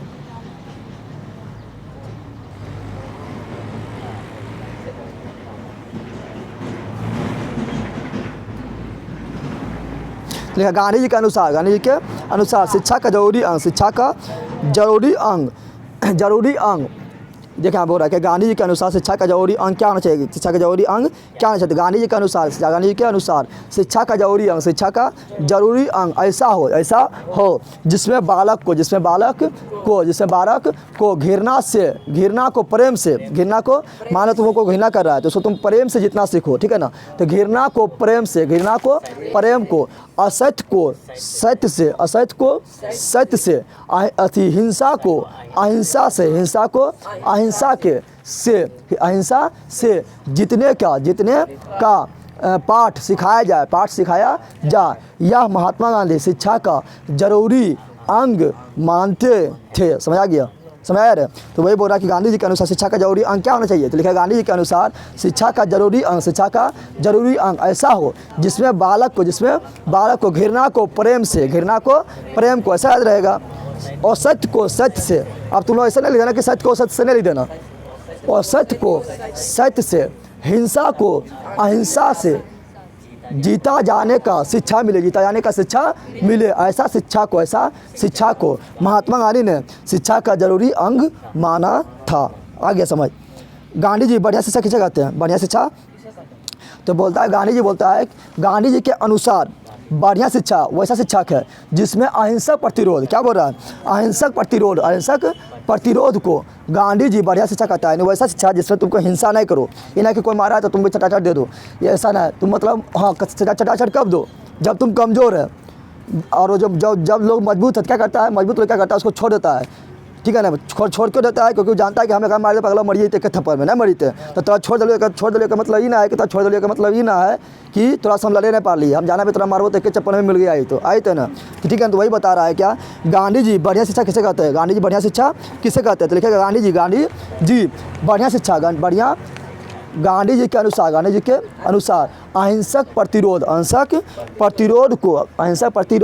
को बढ़िया शिक्षा कहते हैं, ठीक है ना। जिसमें वही लिख सकता है जो पहले ने बताए थे, जिसमें घृणा को प्रेम से, सत्य को असत्य को सत्य से, और हिंसा को अहिंसा से काबू करना सिखाया जाए या जीता सिखाया जाए, उससे बढ़िया शिक्षक कहते हैं। वही लिख सकता है, मतलब वही सब आंसर वही लगभग मिल के होता है, ठीक है ना।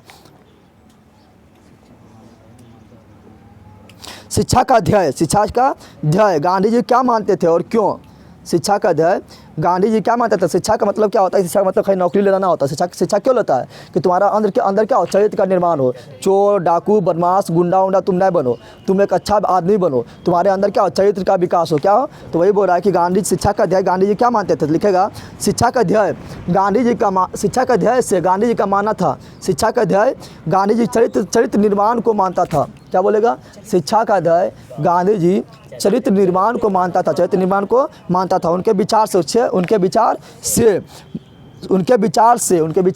शिक्षा के माध्यम से मनुष्य में क्या होता है, शिक्षा के माध्यम से तुम्हारा क्या होगा, तो साहस मिलेगा, नहीं मिलता है मनुष्य में, साहस, बल, सदाचार, अनुशासन नहीं मिलता है। शिक्षा के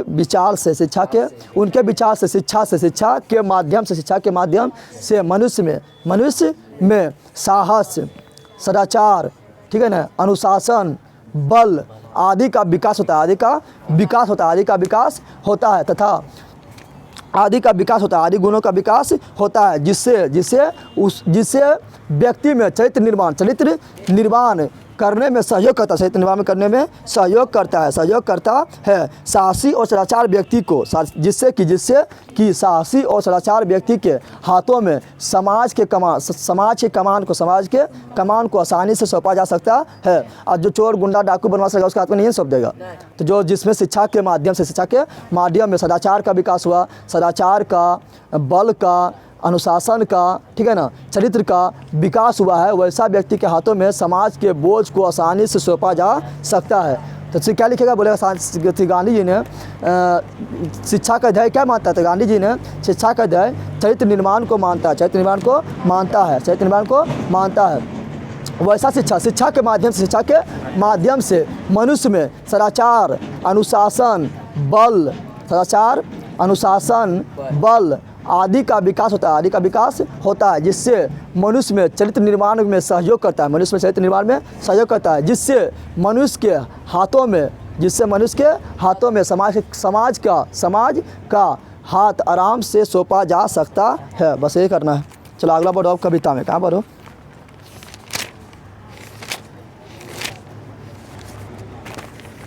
गुरु की कृपा से किस युक्ति की पहचान हो जाती है, गुरु की कृपा से किस युक्ति की पहचान हो जाती है, किस युक्ति की पहचान लिखना है। गुरु की कृपा से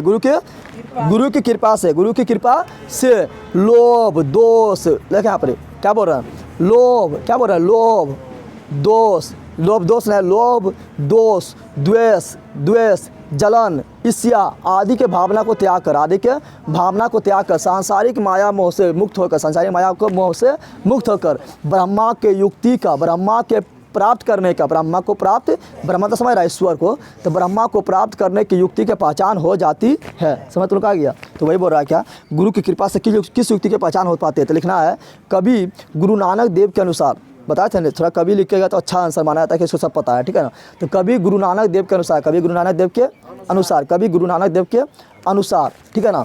गुरु की कृपा से, गुरु की कृपा से, गुरु की कृपा से, गुरु की कृपा से लोभ दोष द्वेष ईर्ष्या जलन आदि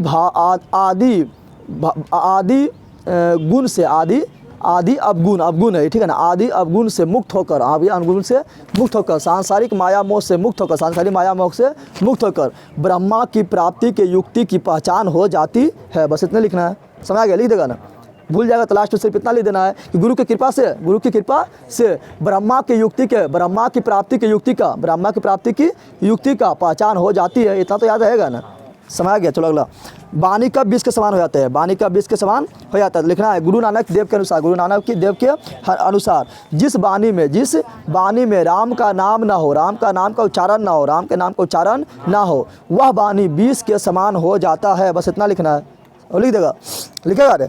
तो बोल रहा है वाणी कब विष के समान हो जाता है, तो क्या लिखेगा? गुरु नानक देव के अनुसार, गुरु नानक देव के अनुसार जिस वाणी में राम नाम का उच्चारण ना हो, राम नाम के उच्चारण ना हो, वैसा वाणी राम नाम के बिना विष के समान हो जाता है। अगला बोल रहा है कि हरि रस से कवि का अभिप्राय क्या है? हरि रस से कवि का अभिप्राय, हरि रस यानी हरि में, मतलब भक्ति में तुम रम जाओ, भक्ति में तुम रम जाओ, ठीक है ना। तो लिखना है गुरु नानक देव के अनुसार, गुरु नानक देव के अनुसार राम नाम की महिमा का बखान करते हुए, राम नाम की महिमा का बखान करते हुए कहते हैं कि भगवान के नाम से बढ़कर, भगवान के नाम से बढ़कर कोई धर्म साधना नहीं है, कोई धर्म साधना नहीं है। भगवान के कीर्तन से परम आनंद की प्राप्ति होती है, परम आनंद की प्राप्ति होती है, जिससे कवि ने हरि रस कहा। हरि रस समझ गया तुम लोग को? तो बोल रहा हरि रस से कवि का क्या अभिप्राय? लिखना है कि कवि राम नाम की महिमा का बखान करते हुए, कवि राम नाम की महिमा का बखान करते हुए कहते हैं कि राम नाम के, ठीक है ना, राम नाम के यानी राम नाम से बढ़कर कोई धर्म साधना नहीं है, धर्म साधना नहीं है। भगवान के कीर्तन से यानी राम नाम के कीर्तन से परम आनंद की प्राप्ति होता है, जिससे कवि ने हरि रस कहा है कि यह रस हो, यह क्या हरि रस है, ठीक है ना। अगला, गुरु नानक की दृष्टि से ब्रह्मा का निवास कहाँ है? गुरु नानक की दृष्टि से ब्रह्मा का निवास किसमें रहेगा? चोर डाकू गुंडा इसमें नहीं रहेगा ना।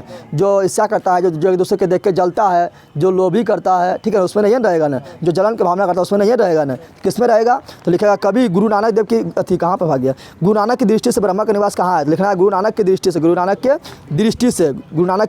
दृष्टि से ब्रह्मा का निवास वैसा व्यक्ति में है जो लोभ मोह ईर्ष्या द्वेष मान सम्मान हर्ष शोक आदि से मुक्त हो चुका तथा प्राणी सांसारिक मोह माया से मुक्त हो चुका हो उसमें ब्रह्मा का निवास करता है। समझ तुम लोग आ गया? समझ आ गया? क्या लिखेगा? लिखा गुरु नानक देव के अनुसार वैसा व्यक्ति जो काम क्रोध लोभ मोह ईर्ष्या सुख दुख आदि से मुक्त हो चुका हो वैसे, और सांसारिक माया मोह से मुक्त हो चुका हो, वैसे व्यक्ति के शरीर में ब्रह्मा का निवास हो पाया जाता है, ठीक है। चलो अगला, कवि ने परिजन किसे कहा और क्यों? कवि ने परिजन किसे कहा और क्यों, ठीक है ना। तो बताया था तुम लोग को, इसलिए लिखा है कवि घनानंद के अनुसार कवि ने बादल को परिजन का है। परिजन तो समझ रहा है, दूसरे के लिए देह धारण करना, दूसरे के परोपकार करना, ठीक है ना। तो लिखा है कवि घनानंद के अनुसार, कवि घनानंद के अनुसार बादल को परिजन कहा है, बादल को परिजन कहा है। चूँकि बादल दूसरे के लिए जल को ग्रहण कर देह धारण करता है और पृथ्वी पर बरस कर सूखा के पृथ्वी पर बरस कर सूखी धरती को प्यास को बुझाता है। इसलिए कवि ने बादल को परिजन कहा है। समझ आ गया तुम लोग को। चलो अगला, परहित के लिए देह धारण कौन करता था? लिखेगा परहित के लिए कवि घनानंद के अनुसार परहित के लिए देह धारण बादल करता है, ठीक है ना। स्पष्ट कीजिए, स्पष्ट तो वही जो प्रारंभ बताया वही लिख देना है, ठीक है ना। स्पष्ट कीजिए तो लिखना है फिर वही, चूँकि बादल बारिश को ग्रहण कर बादल का निर्माण करता है और वह फिर पुनः पृथ्वी पर बरस कर पृथ्वी के सूखी भूमि को प्यास को बुझाता है और लोगों को सुख सुविधा पहुंचाता है। इसलिए बादल को परिजन कहा है। समझ आ गया ना। तो वही ऊपर आंसर बात है जो हो, ठीक है ना। कवि अपने आंसुओं को कहाँ पहुँचना चाहता है और क्यों? तो कवि जो है ना अपना आंसू को रो रहा है। क्या हो रहा है? रो रहा है। जैसा वैलेंटाइन डे है तो रोता होगा पूरा कि हमारे आंसू के अगला पर मिलने नहीं जा पाए तो आंसू बहुत दुख हो पाए ना। तो वही बोल रहा था, कवि ने अपने आंसू को कहाँ पहुँचना चाहता है? तो कवि अपना आंसू को पहुँचना चाहता है कहाँ पर? तो अपने सुजान के पास, यानी अपने प्रेमी के पास। अब वहाँ जाएगा तो उसको पकड़ के उसको भैया मार भी करेगा, नहीं मारेगा। तो वो सोच रहा है कि करें। तो बादल को बोल रहा है, क्या बोल रहा है कि तुम मेरा आंसू को भी ग्रहण कर लो, क्या कर लो, सोख लो और बादल बना लो। कहाँ बना लो? बादल बना लो। अब बदला बना के उसका अगरमा में जाकर तुम बरस जाओ, ठीक है ना। जिससे उसे पता चले कि हम तोर याद में रो पाइए, तोर याद में क्या हो पाइए, रो रहे हैं। क्या हो रहा है? रो रहे हैं। समझ आ रहा है। तो वही बोल रहा है क्या, कवि कहाँ अपने आंसुओं को पहुँचाना चाहता है और क्यों? लिखेगा कवि अपने प्रेषित सुजान के लिए विरह वेदना प्रकट कर रहा है और सुजान के आंगन में अपने आंसुओं को पहुँचाने का बात कर रहा है, ठीक है ना। पहुँचाने का बात कर रहा है। वह बादल से कहता है कि मेरे आंसुओं को ग्रहण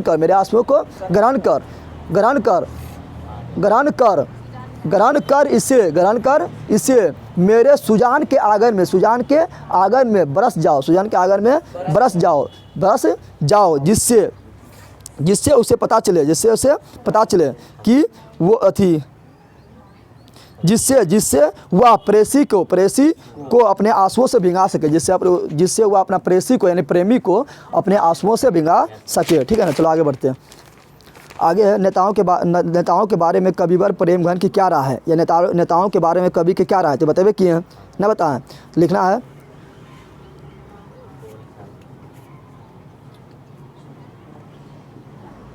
लिखेगा नेता के बारे में, लिखेगा क्या? तो लिखेगा कवि प्रेमघन के अनुसार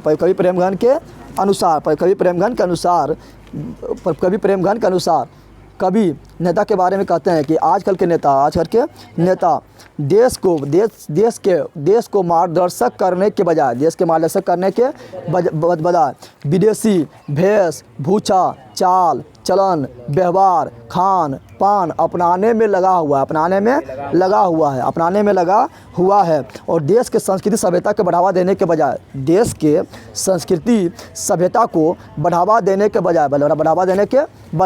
पाश्चात्य संस्कृति तो समझ रहा है, विदेशी संस्कृति।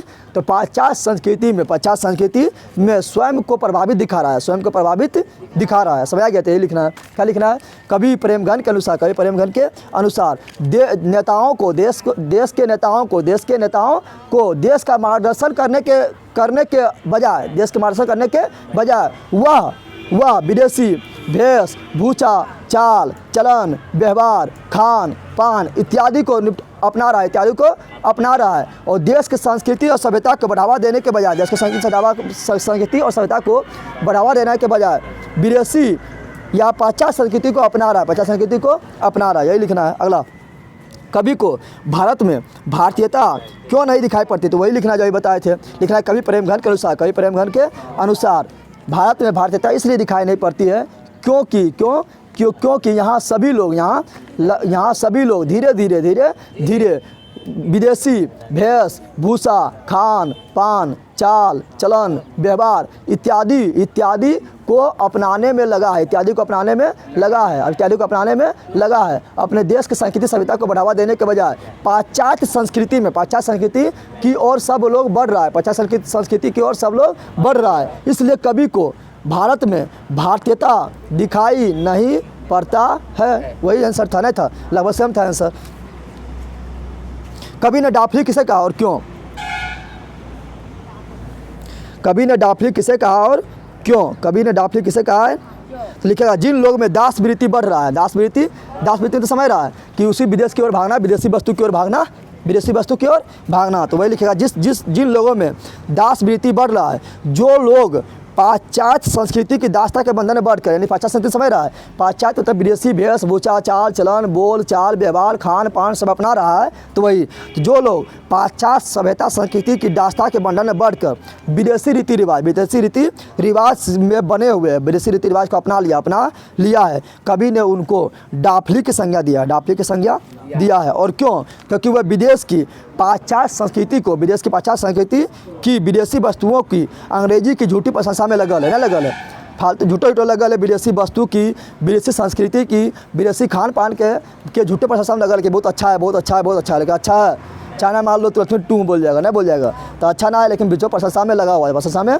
लगा हुआ है। समझ आ गया? तो बोले कवि ने डाफली किसे कहा और क्यों? तो लिखेगा जिन लोग में दास वृत्ति बढ़ा हुआ है, दास वृत्ति बढ़ा हुआ है, जो लोग पाश्चात्य सभ्यता की ओर, पाश्चात्य सभ्यता संस्कृति की दास्ता के बंधन में बन गया है, ठीक है ना, जो विदेशी रीति रिवाज को अपना लिया, विदेशी रीति रिवाज को अपना लिया, कवि ने उससे डाफली कहा है, कवि ने उससे डाफली कहा है। चूँकि अब लिखा क्योंकि वह विदेशी भेष भूषा संस्कृति अंग्रेजी वस्तुओं के झूठी प्रशंसा में लगा हुआ है, ठीक है ना। डाफली लोग क्या कहता है, डफ कर रहा है, बक कर रहा है, उसी प्रकार ये लग गए गुणगान में, ठीक है ना। अगला, भारत माता अपने घर में प्रवासिनी क्यों बनी हुई है? भारत माता अपने ही घर में प्रवासिनी क्यों बनी हुई है? तो बताइए कि तुम लोग को बताए थे भारत माता अंग्रेजों के गुलामी से जकड़ गया है, अंग्रेजों के गुलामी से जकड़ गया है और वह अपने अत्याचार को चुपचाप अपने पुत्र मतलब जो भारत के लोग भारत में रह रहा है और वह चुपचाप अपने पुत्र पर होने वाला अत्याचार को देख रही है और उसके लिए वह कुछ नहीं कर पा रही है, इसलिए भारत माता को अपने ही घर में, अपने घर है ना, अपने ही घर में प्रवासिनी कहा गया। नहीं, जिससे लगा कि अपने ही घर है, लेकिन क्या है, प्रवासी बन के आया है। अंग्रेज वालों प्रवासी नहीं आया है, लेकिन अपने घर में तुम कुछ नहीं कर पा रहे, नहीं प्रवासिनी है। क्या है? प्रवासिनी है। समझ तुम कहा गया? तो वही बोल रहा है भारत माता अपने घर में प्रवासिनी क्यों बनी हुई? तो लिखना है भारत माता अंग्रेजों के गुलामी की जंजीर में जकड़ गया है और अपने पुत्र पर होने वाले अत्याचार को चुपचाप देख रहा है और उसके लिए वह कुछ कर भी नहीं पा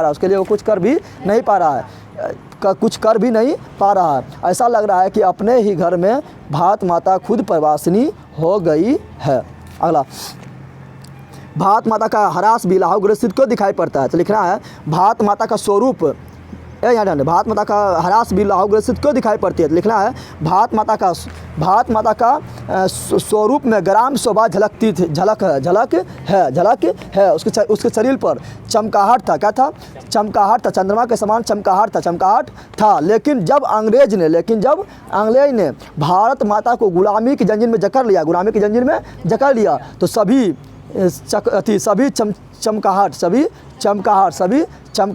शरीर पर से झलकपन क्या हुआ? धीरे धीरे समाप्त हो गया। ऐसा लगता है कि भारत माता को राहु ने ग्रसित कर लिया है। समझ लो क्या लिखना है? लिखना है पहले भारत माता के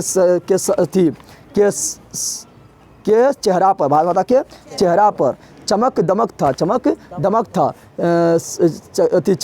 चमकाहट था। लेकिन जब अंग्रेजों ने भारत माता को गुलाम बना लिया, गुलामी की जंजीर में जकड़ लिया तो धीरे धीरे ये चमकाहट समाप्त हो गया। ऐसा लगता है कि भारत माता को राहु ने ग्रसित कर लिया। अगला, भारत माता शीर्षक कविता में पंत जी ने भारतीयों का कैसा चित्र खींचा है? ठीक है ना। तो कैसा चित्र खींचा है, तो भारत के बारे में खींचा है कि जब अंग्रेज लोग भारत को गुलामी की जंजीर में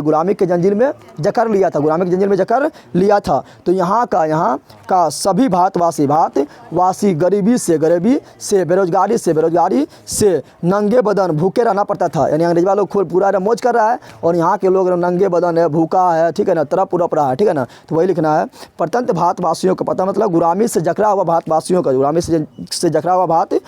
का नंगे बदन भूखे रहना पड़ता है। और यहाँ के 30 करोड़ जब मतलब कहानी लिखा था उसमें 30 करोड़ जनसंख्या था, अभी कितना है 1 करोड़ 35 लाख लगभग हो गया है ना, 1 अरब 35 करोड़ लगभग हो गया, ठीक है ना।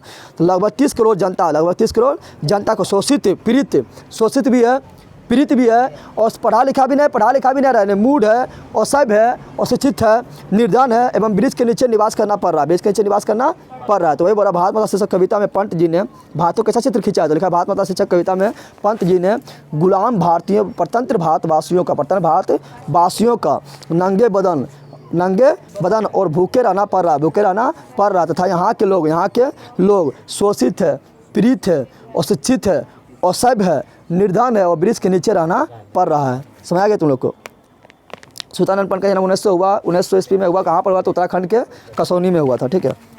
अगला, कवि की दृष्टि से आज के देवता कौन है और कहाँ मिलेंगे, लिखा है कवि की दृष्टि से, ये लिया गया कहाँ से, लिया गया जनतंत्र के जन्म से, जिसका कवि कौन है, तो रामधारी सिंह दिनकर है। इसका जन्म कहाँ हुआ था, तो बिहार में हुआ था, बेगूसराय के सिमरिया घाट में हुआ था, इसलिए इंपॉर्टेंट हो जाता है, ठीक है ना। तो बोला कवि की दृष्टि से आज के देवता कौन है और कहाँ मिलेंगे, लिखा है कवि की दृष्टि से आज के देवता खेत में काम करते हुए किसान, मजदूर है। क्या लिखना है, बोला कवि की दृष्टि से आज के देवता कौन है, तो लिखेगा कवि की दृष्टि से आज के देवता खेत में काम करते हुए मजदूर, सड़क पर काम करते हुए खेत में काम करते हुए किसान, सड़क पर काम करते हुए मजदूर है। और यह देवता कहाँ मिलेगा, तो मंदिर में मिलेगा ना, यह देवता खेत में काम करते हुए सड़क पर काम करते हुए मिलता है, ठीक है। अगला,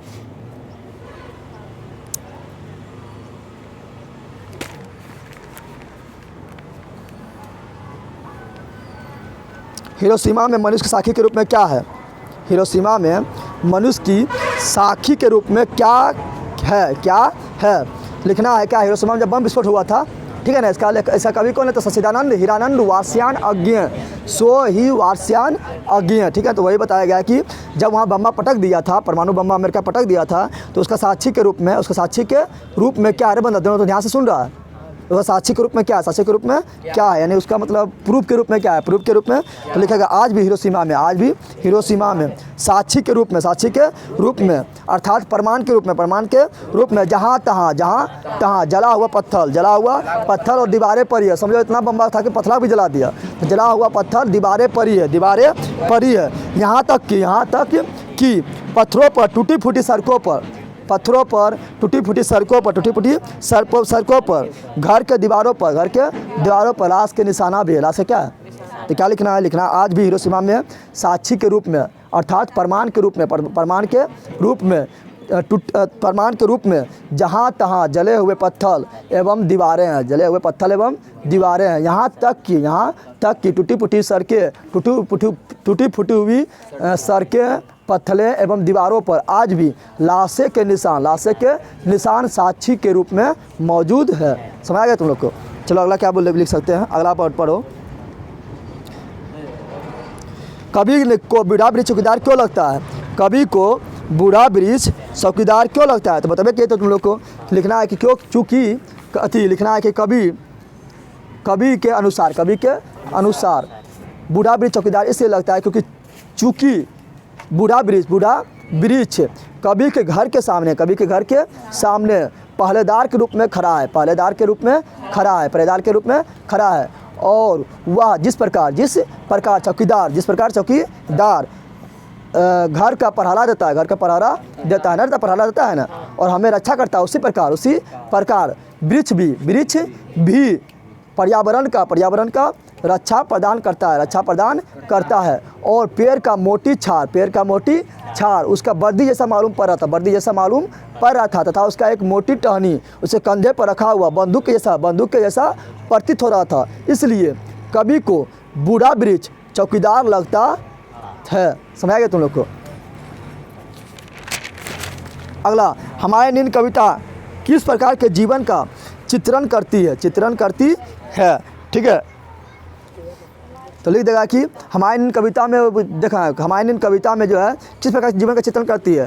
तो इसमें क्या किया गया, जो आर एस है उसके बारे में बताया गया। तो लिखा हमारी नींद कविता में सुविधा भोगी जब पूरा क्या एसी लगा रहा है, पंखा चलते रहा है, पूरा मखमल के बिस्तर लगा रहा है, पढ़े मजा आए तो उनका पढ़े मजा ना आवे, ठीक है ना। तो वही है हमारी नींद कविता। सुविधा भोगी, सुविधा भोगी, आराम पसंद जीवन, आराम पसंद जीवन, अथवा हमारी बेपरवाही, हमारी बेपरवाही के बाहर, बेपरवाही के बाहर जो विपरीत परिस्थितियाँ, जो विपरीत परिस्थितियाँ से लगातार लड़ते हैं। यानी सुविधा भोगी ना है वो, आराम भोगी वो ना है, ठीक है ना। और अपना विपरीत परिस्थिति से लगातार लड़ रहा है, लगातार लड़ रहा है, ठीक है। तो विपरीत परिस्थिति से लगातार लड़ते हुए आगे बढ़ने वाले का जीवन का चित्रण किया गया है। समझ आ गया तुम लोग को। यानी वैसा व्यक्ति का चित्रण नहीं किया गया है जो ना आराम से सुविधा भोगी हो, जो आराम से आराम पसंद जीवन जी रहा है, सिम लगल, वैसा व्यक्ति ना किया गया है। वैसा व्यक्ति का चित्रण किया गया है जो सुविधा भोगी ना हो, आराम पसंद। तो क्या बोला हमारी नींद कविता में? सुविधा भोगी, आराम पसंद जीवन, अथवा अपनी बेपरवाहियों के बाहर विपरीत परिस्थिति में लगातार लड़ते हुए आगे बढ़ रहा है, ऐसा व्यक्ति का जीवन चित्रण किया गया है, ठीक है ना। देखो यह पढ़ लेना, हमारी नींद शीर्षक कविता में कवि ने किन अत्याचारों का जिक्र किया है। तो वही जो बोले थे वही लगभग लिख देना। समझ आ गया ना। चलो अगला, बेटे के आंसू कब आते हैं और क्यों? बेटे के आंसू कब आते हैं, क्यों? तो लिखना है कवित्री, ठीक है ना। कवित्री अनामिका के अनुसार जब बच्चा अक्षर ज्ञान प्रारंभ करते हैं तो बार बार प्रयास करने के बाद भी असफल हो जाने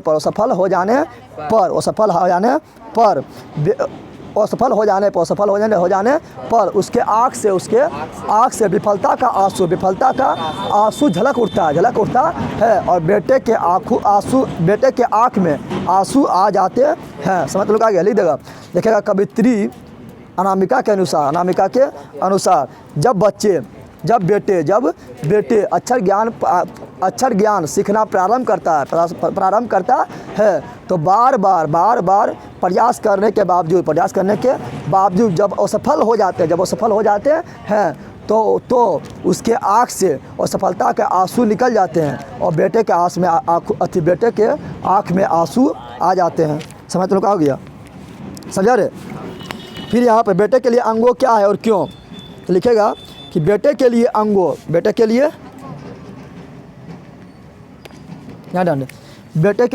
क्या है और क्यों? बेटे के लिए अंगों क्या है, क्यों? तो लिखेगा बेटे के लिए अंगों में ये लिख देना, ठीक है ना। यह माँ है, क्या है?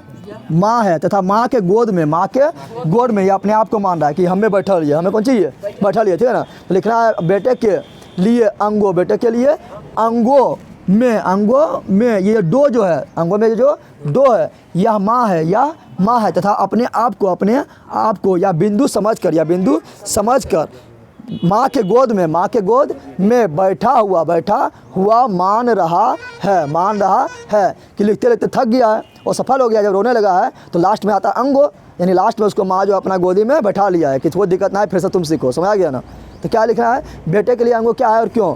लिखा बेटों के लिए अंगों उसकी माँ है और माँ के गोद में बेटे बैठे हुए हैं, ठीक है ना। चलो अगला, खालिसा बेचैनी किसकी है? तो मार देगा, ठीक है ना। को और खो जब सीखता है तो क्या होता है, खरगोश क्या लिख देना, उसको तो मार देगा। हटाओ। लिखना है कभी अगले जन्म में क्या क्या बनने की संभावना व्यक्त करता है। तो बताइए कि तुम लोग को नहीं बताए थे। कवि यानी बंगाल का कवि है और कवि जो अपना अगले जन्म में अपने मातृभूमि यानी बंगाल में लौट कर आने के बाद करता है और लौट कर आने के बाद करते समय वो बोलता है कि हम क्या क्या बनना चाहते हैं अगला जन्म में। तो लिखना है कवि अपने मातृभूमि के प्रेम से बिहल होकर वह अगले जन्म में चिड़िया, कौवा, हंस, उल्लू, सारस इत्यादि बनने की बात करते हैं। समझ आ गया। लिखना है कवि अपने मातृभूमि के प्रेम से बिहल होकर अगले जन्म में चिड़िया, कौवा, हंस, उल्लू, सारस इत्यादि बनने के बात करते हैं। समझ आ गया तुम लोग को। अगला, कवि किस तरह के बंगाल में एक दिन लौट कर आने की बात करते हैं। लिखेगा कवि बंगाल के घास के मैदान, कपास के पेड़ और वनों में पक्षियों की चहचहाहट एवं सारस की शोभा अनुपम निर्मित छवि जैसे बंगाल में लौट कर आने के बाद करते हैं। कैसा बंगाल में? तो बंगाल के घास के मैदान, कपास के पेड़, वनों में पक्षियों के चहचहाट एवं सारस की शोभा से अनुपम निर्मित बंगाल में लौट कर आने के बाद करते हैं। चलो अगला क्या है? कवि लियोनेल मारिया रिल्के ने अपने को जलपात्र और मदिरा क्यों कहा? कवि लियोनेल मारिया रिल्के ने अपने को जलपात्र और मदिरा क्यों कहा? ठीक है ना, ध्यान दें। कवि लियोनेल मारिया के अनुसार कवि कहता है कि भक्त के बिना भगवान का कोई अस्तित्व नहीं है, जैसे जलपात्र के बिना पानी का कोई अस्तित्व है। पानी उसमें जलपात्र नहीं रहेगा तो पनिया रख उसमें रखाएगा। जलपात्र नहीं, जल को रखने वाला पात्र, ठीक है ना। तो आप कवि जो है अपने आप को जलपात्र मान रहा है, क्या मान रहा है? और पानी जो है भगवान है, क्या है? तो पानी रहेगा जलपात्र में रहता है ना। तो इसलिए बोल रहा है कवि लिखना है कवि के अनुसार कवि मानता है कि भक्त के बिना भगवान का कोई अस्तित्व नहीं है। सिंपल बात है, भक्त नहीं रहेगा तो भगवान को कोई अस्तित्व है? पूजा करने लगा को रहेगा, मंदिर बनाने लगा को रहेगा, तो भगवान का अस्तित्व रहा ना। लिखना कवि के अनुसार भक्त के बिना भगवान का कोई अस्तित्व नहीं है। जिस प्रकार जल का जलपात्र के बिना कोई अस्तित्व नहीं है, उसी प्रकार भगवान का भक्त के बिना कोई अस्तित्व नहीं है। इसलिए कवि ने अपने आप को जलपात्र एवं मदिरा कहा है। समझा गया? चलो अगला तुम लोग पहुँचो वहाँ पर, तुम लोग देख लेना। तो भावार्थ स्पष्ट करे में तुम लोग को तो बता चुके हैं। भात बाता ग्राम वासनी खेतों में फैला है, श्यामला धूर भरा मैला साचा ऐसे करवा चुके हैं ना, नहीं करवाए तुम लोग को? जब हिंदी वाला हम करवाते 2019 से करवाते उससे बता देते, अभी टाइम नहीं बताएं, ये सब देख लेना, ठीक है ना। तो तुम लोग ये देख लेना, ठंडियों बुझी राख सुबह उठी, मिट्टी सोने के ताज पहन उतराती है, ये भी देख लेना। ऐसे तुम लोग को उसको बताए थे, जब किताब में बताए थे उसमें बताए थे, इसका ना बताए थे, ये भी देख लेना, ठीक है ना। और हुंकालों से महलों का नींव उखड़ जाती है, इसका भावार्थ देख लेना तुम लोग, ठीक है ना। हम पहुँचने कहाँ? एगो धूप में, बारिश में, गर्मी में, सर्दी में हमेशा चौकन्ना अपनी खाकी वर्दी में, ठीक है ना। इसका भी भावार्थ देख लेना, ठीक है ना। हम पहुँचने कहाँ? लास्ट वाला, रगम्पा कौन था? रगम्पा देखो दही वाला मगम्मा है, या अगर कन्नड़ कहानी है, इसमें इसका जो लेखक है कौन है? तो श्रीनिवास है। क्या है? श्रीनिवास है। रगम्पा कौन था? वह मगम्मा से क्या चाहता था? तो बताइए कि थे रगम्पा गांव का लंपट एवं जुआरी था। वह मगम्मा को अकेला पाकर, ठीक है ना, उससे धन प्राप्त करना चाहता था, साथ ही साथ उसका इज्जत लूटने भी चाहता था। चलो अगला क्या है? अगला तुम लोग मार सकता है, दही वाले मगम्मा। बहू ने सास को मनाने के लिए कौन सा तरीका अपनाया? ठीक है ना। लिखा बहू जो था वो बुद्धिमान था। बहू क्या था? बुद्धिमान था। बहू क्या था? बुद्धिमान था, ठीक है ना। उसे पता चल गया था कि रगम्पा जो है मेरी सास मगम्मा का, ठीक है ना, मेरी सास यानी मगम्मा का धन लूटने का प्रयास कर रहा है। इसलिए उसने अपने सास को मनाने के लिए अपने बेटे को दादी के पास भेज दिया। इस प्रकार धीरे धीरे आपस में सुलझ हो गया। क्या हो गया? सुलझ हो गया, ठीक है ना। और इस प्रकार बहू ने सास के मनाने का तरकीब निकाला था। समझ आ गया तुम लोग को? अगला लक्ष्मी के बारे में पूछेगा। लक्ष्मी ने अपने पुत्र को किस कार्य के लिए भेजा था? बताइए क्या थे कि लक्ष्मी ने अपने पुत्र को, लक्ष्मी कहाँ लिया गया? तो लिया गया ढाटे विश्वास से लिया गया है, जिसका लेखक कौन है? उड़िया कहानी है, सातकोरी होटा कहानी है, ठीक है ना। इसमें मतलब बांध टूटने वाला होता है और गांव में बाढ़ आने वाला होता है। तो लक्ष्मी जो अपना बेटे को बांध के रक्षा के लिए अपने साथ उसके साथियों के साथ बांध को मजबूत करने के लिए तथा रक्षा थी और बांध को टूटने से बचाने के लिए भेजा था। क्या लिखना है? लक्ष्मी ने अपने पुत्र को किस कार्य के लिए भेजा था? लिखना है लक्ष्मी ने अपने पुत्र को संगी साथियों के साथ बांध को टूटने से बचाने के लिए तथा गांव को बाढ़ से बचाने के लिए अपने बेटे उसका बेटा नाम क्या था? अच्युत। क्या था? अच्युत को बांध के रक्षा के लिए भेजा था, ठीक है। ये सब तो ऐसे लिख देगा। माँ मंगू को अस्पताल में क्यों नहीं भर्ती करना चाहता थी? लिखना है कि माँ को पता था, ठीक है ना। लिखना है माँ जो है अस्पताल को गौशाला के समान मानता था। उसका कहना था कि जब हम माँ होकर मंगू अति जब माँ होकर इसकी सेवा अच्छी तरह से नहीं कर सकते हैं तो ये अस्पताल वाले क्या सेवा करेंगे, ये अस्पताल वाले क्या सेवा करेंगे। ये हमारे बेटी को अस्पताल में गौशाला के भांति फेंक देगा और इसका देख रेख करने वाला कोई नहीं रहेगा। यही सब सोचकर माँ मंगू को अस्पताल में भर्ती नहीं कराना चाहती थी। समझ आ गया। अगला, मंगू के प्रति माँ और अपने परिवार के अन्य सदस्यों के व्यवहार में जो फर्क था उसे अपने शब्दों में लिखे, ठीक है ना। तो लिखेगा मंगू के प्रति माँ का प्यार अत्यंत लगाव के साथ था। माँ ही मंगू के दुख दर्द को समझती थी। बाकी बात परिवार के अन्य सदस्य, उनका बेटा एवं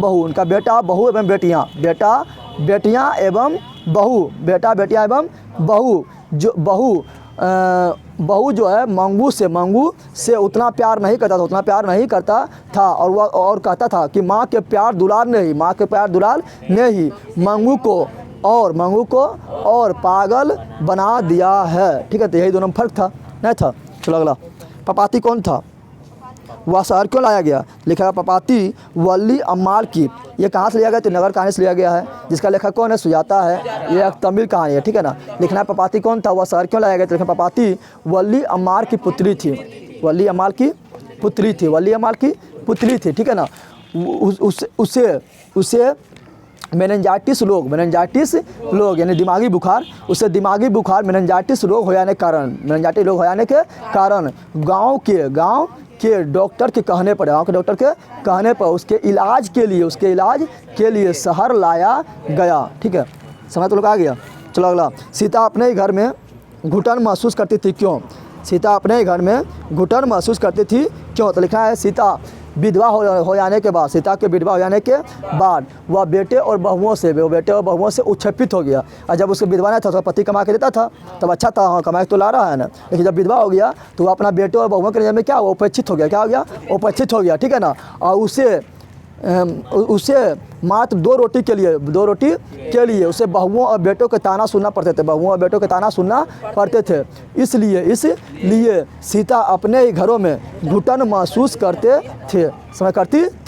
समझ गया। ऐसा लिखने को भारी बात करा, अन्ना लिखना उठाना पटक के मारेंगे तुम लोग को, कितना करवा रहे हैं तुम लोग को। सीता क्या सोच कर घर से निकल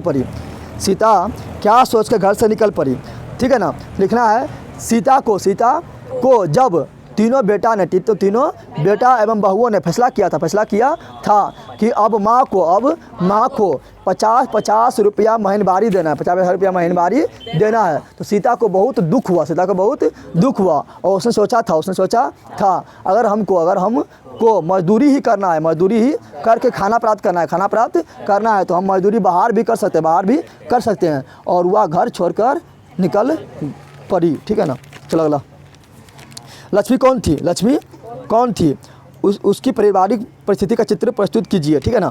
या बोलेगा लक्ष्मी का, यहाँ ध्यान दीजिए, बोला ढाटे विश्वास कहानी का चरित्र चित्रण करे। तो लिख देगा लक्ष्मी इस कहानी का प्रमुख पात्र है। कौन कहानी का, ढाटे विश्वास का ढाटे। लिखना है लक्ष्मी इस कहानी का प्रमुख पात्र है, ठीक है ना। उसका पति कलकत्ता में काम करता था, जिसके खर्चा से घर नहीं चलता था, तो वह छोटा मोटा काम भी करते थे, ठीक है ना। और लिखना है लक्ष्मी एक साहसी एवं दृढ़ संकल्प महिला थी। साहसी नहीं था, पूरा साहसी था। वो अपना बेटा को काम पर भेज दिया कि जाओ तुम बाहर की रक्षा को, साहसी था। और दृढ़ संकल्प महिला था, वो काम भी अपने खुद काम करता था घर को चलाने के लिए। तो साहसी एवं दृढ़ संकल्प महिला था, ठीक है ना। तथा उसमें मातृत्व का यानी माँ के ममता का गुण, इस तरह के बहादुर के मजाक तरह उसको डंगा देगा, ठीक है ना। यानी उसमें माँ के ममता का गुण यानी मातृत्व का गुण कूट कर भरा था। जब वह बेहोशी से जगता है तो एक मुर्दा बालक के लाश को अपने छाती के सीना से लगा लेता है और अपने मातृत्व गुण को प्रकट करता है। इस प्रकार लक्ष्मी साहसी एवं दृढ़ महिला के साथ साथ उसमें मातृत्व का गुण भी कूट कर भरा हुआ था। यह चरित्र चित्रण में लिखना है। समझ में आया। चलो ख़त्म हो गया है, ठीक है। ये सब तुम लोग जितना बताया उतना रिवीजन करते रहना है। संस्कृत भी करवा दिया ना। अब तुम लोग को हो सकता है तो फिर अब 2-3 दिन में जितना भी ऑब्जेक्टिव तुम लोग को फिर हम रिवीजन करवा दें, ठीक है ना। सब हो गया, तुम लोग कितना बार रिवीजन करवा दें। अब तुम लोग घर में जाकर पढ़ो ना, तुम लोग को बार बार एक चीज़ बोले, इतना चीज़ दे दी है, ये दोनों बिला देखते रहा, समझ आ गया तुम लोग को।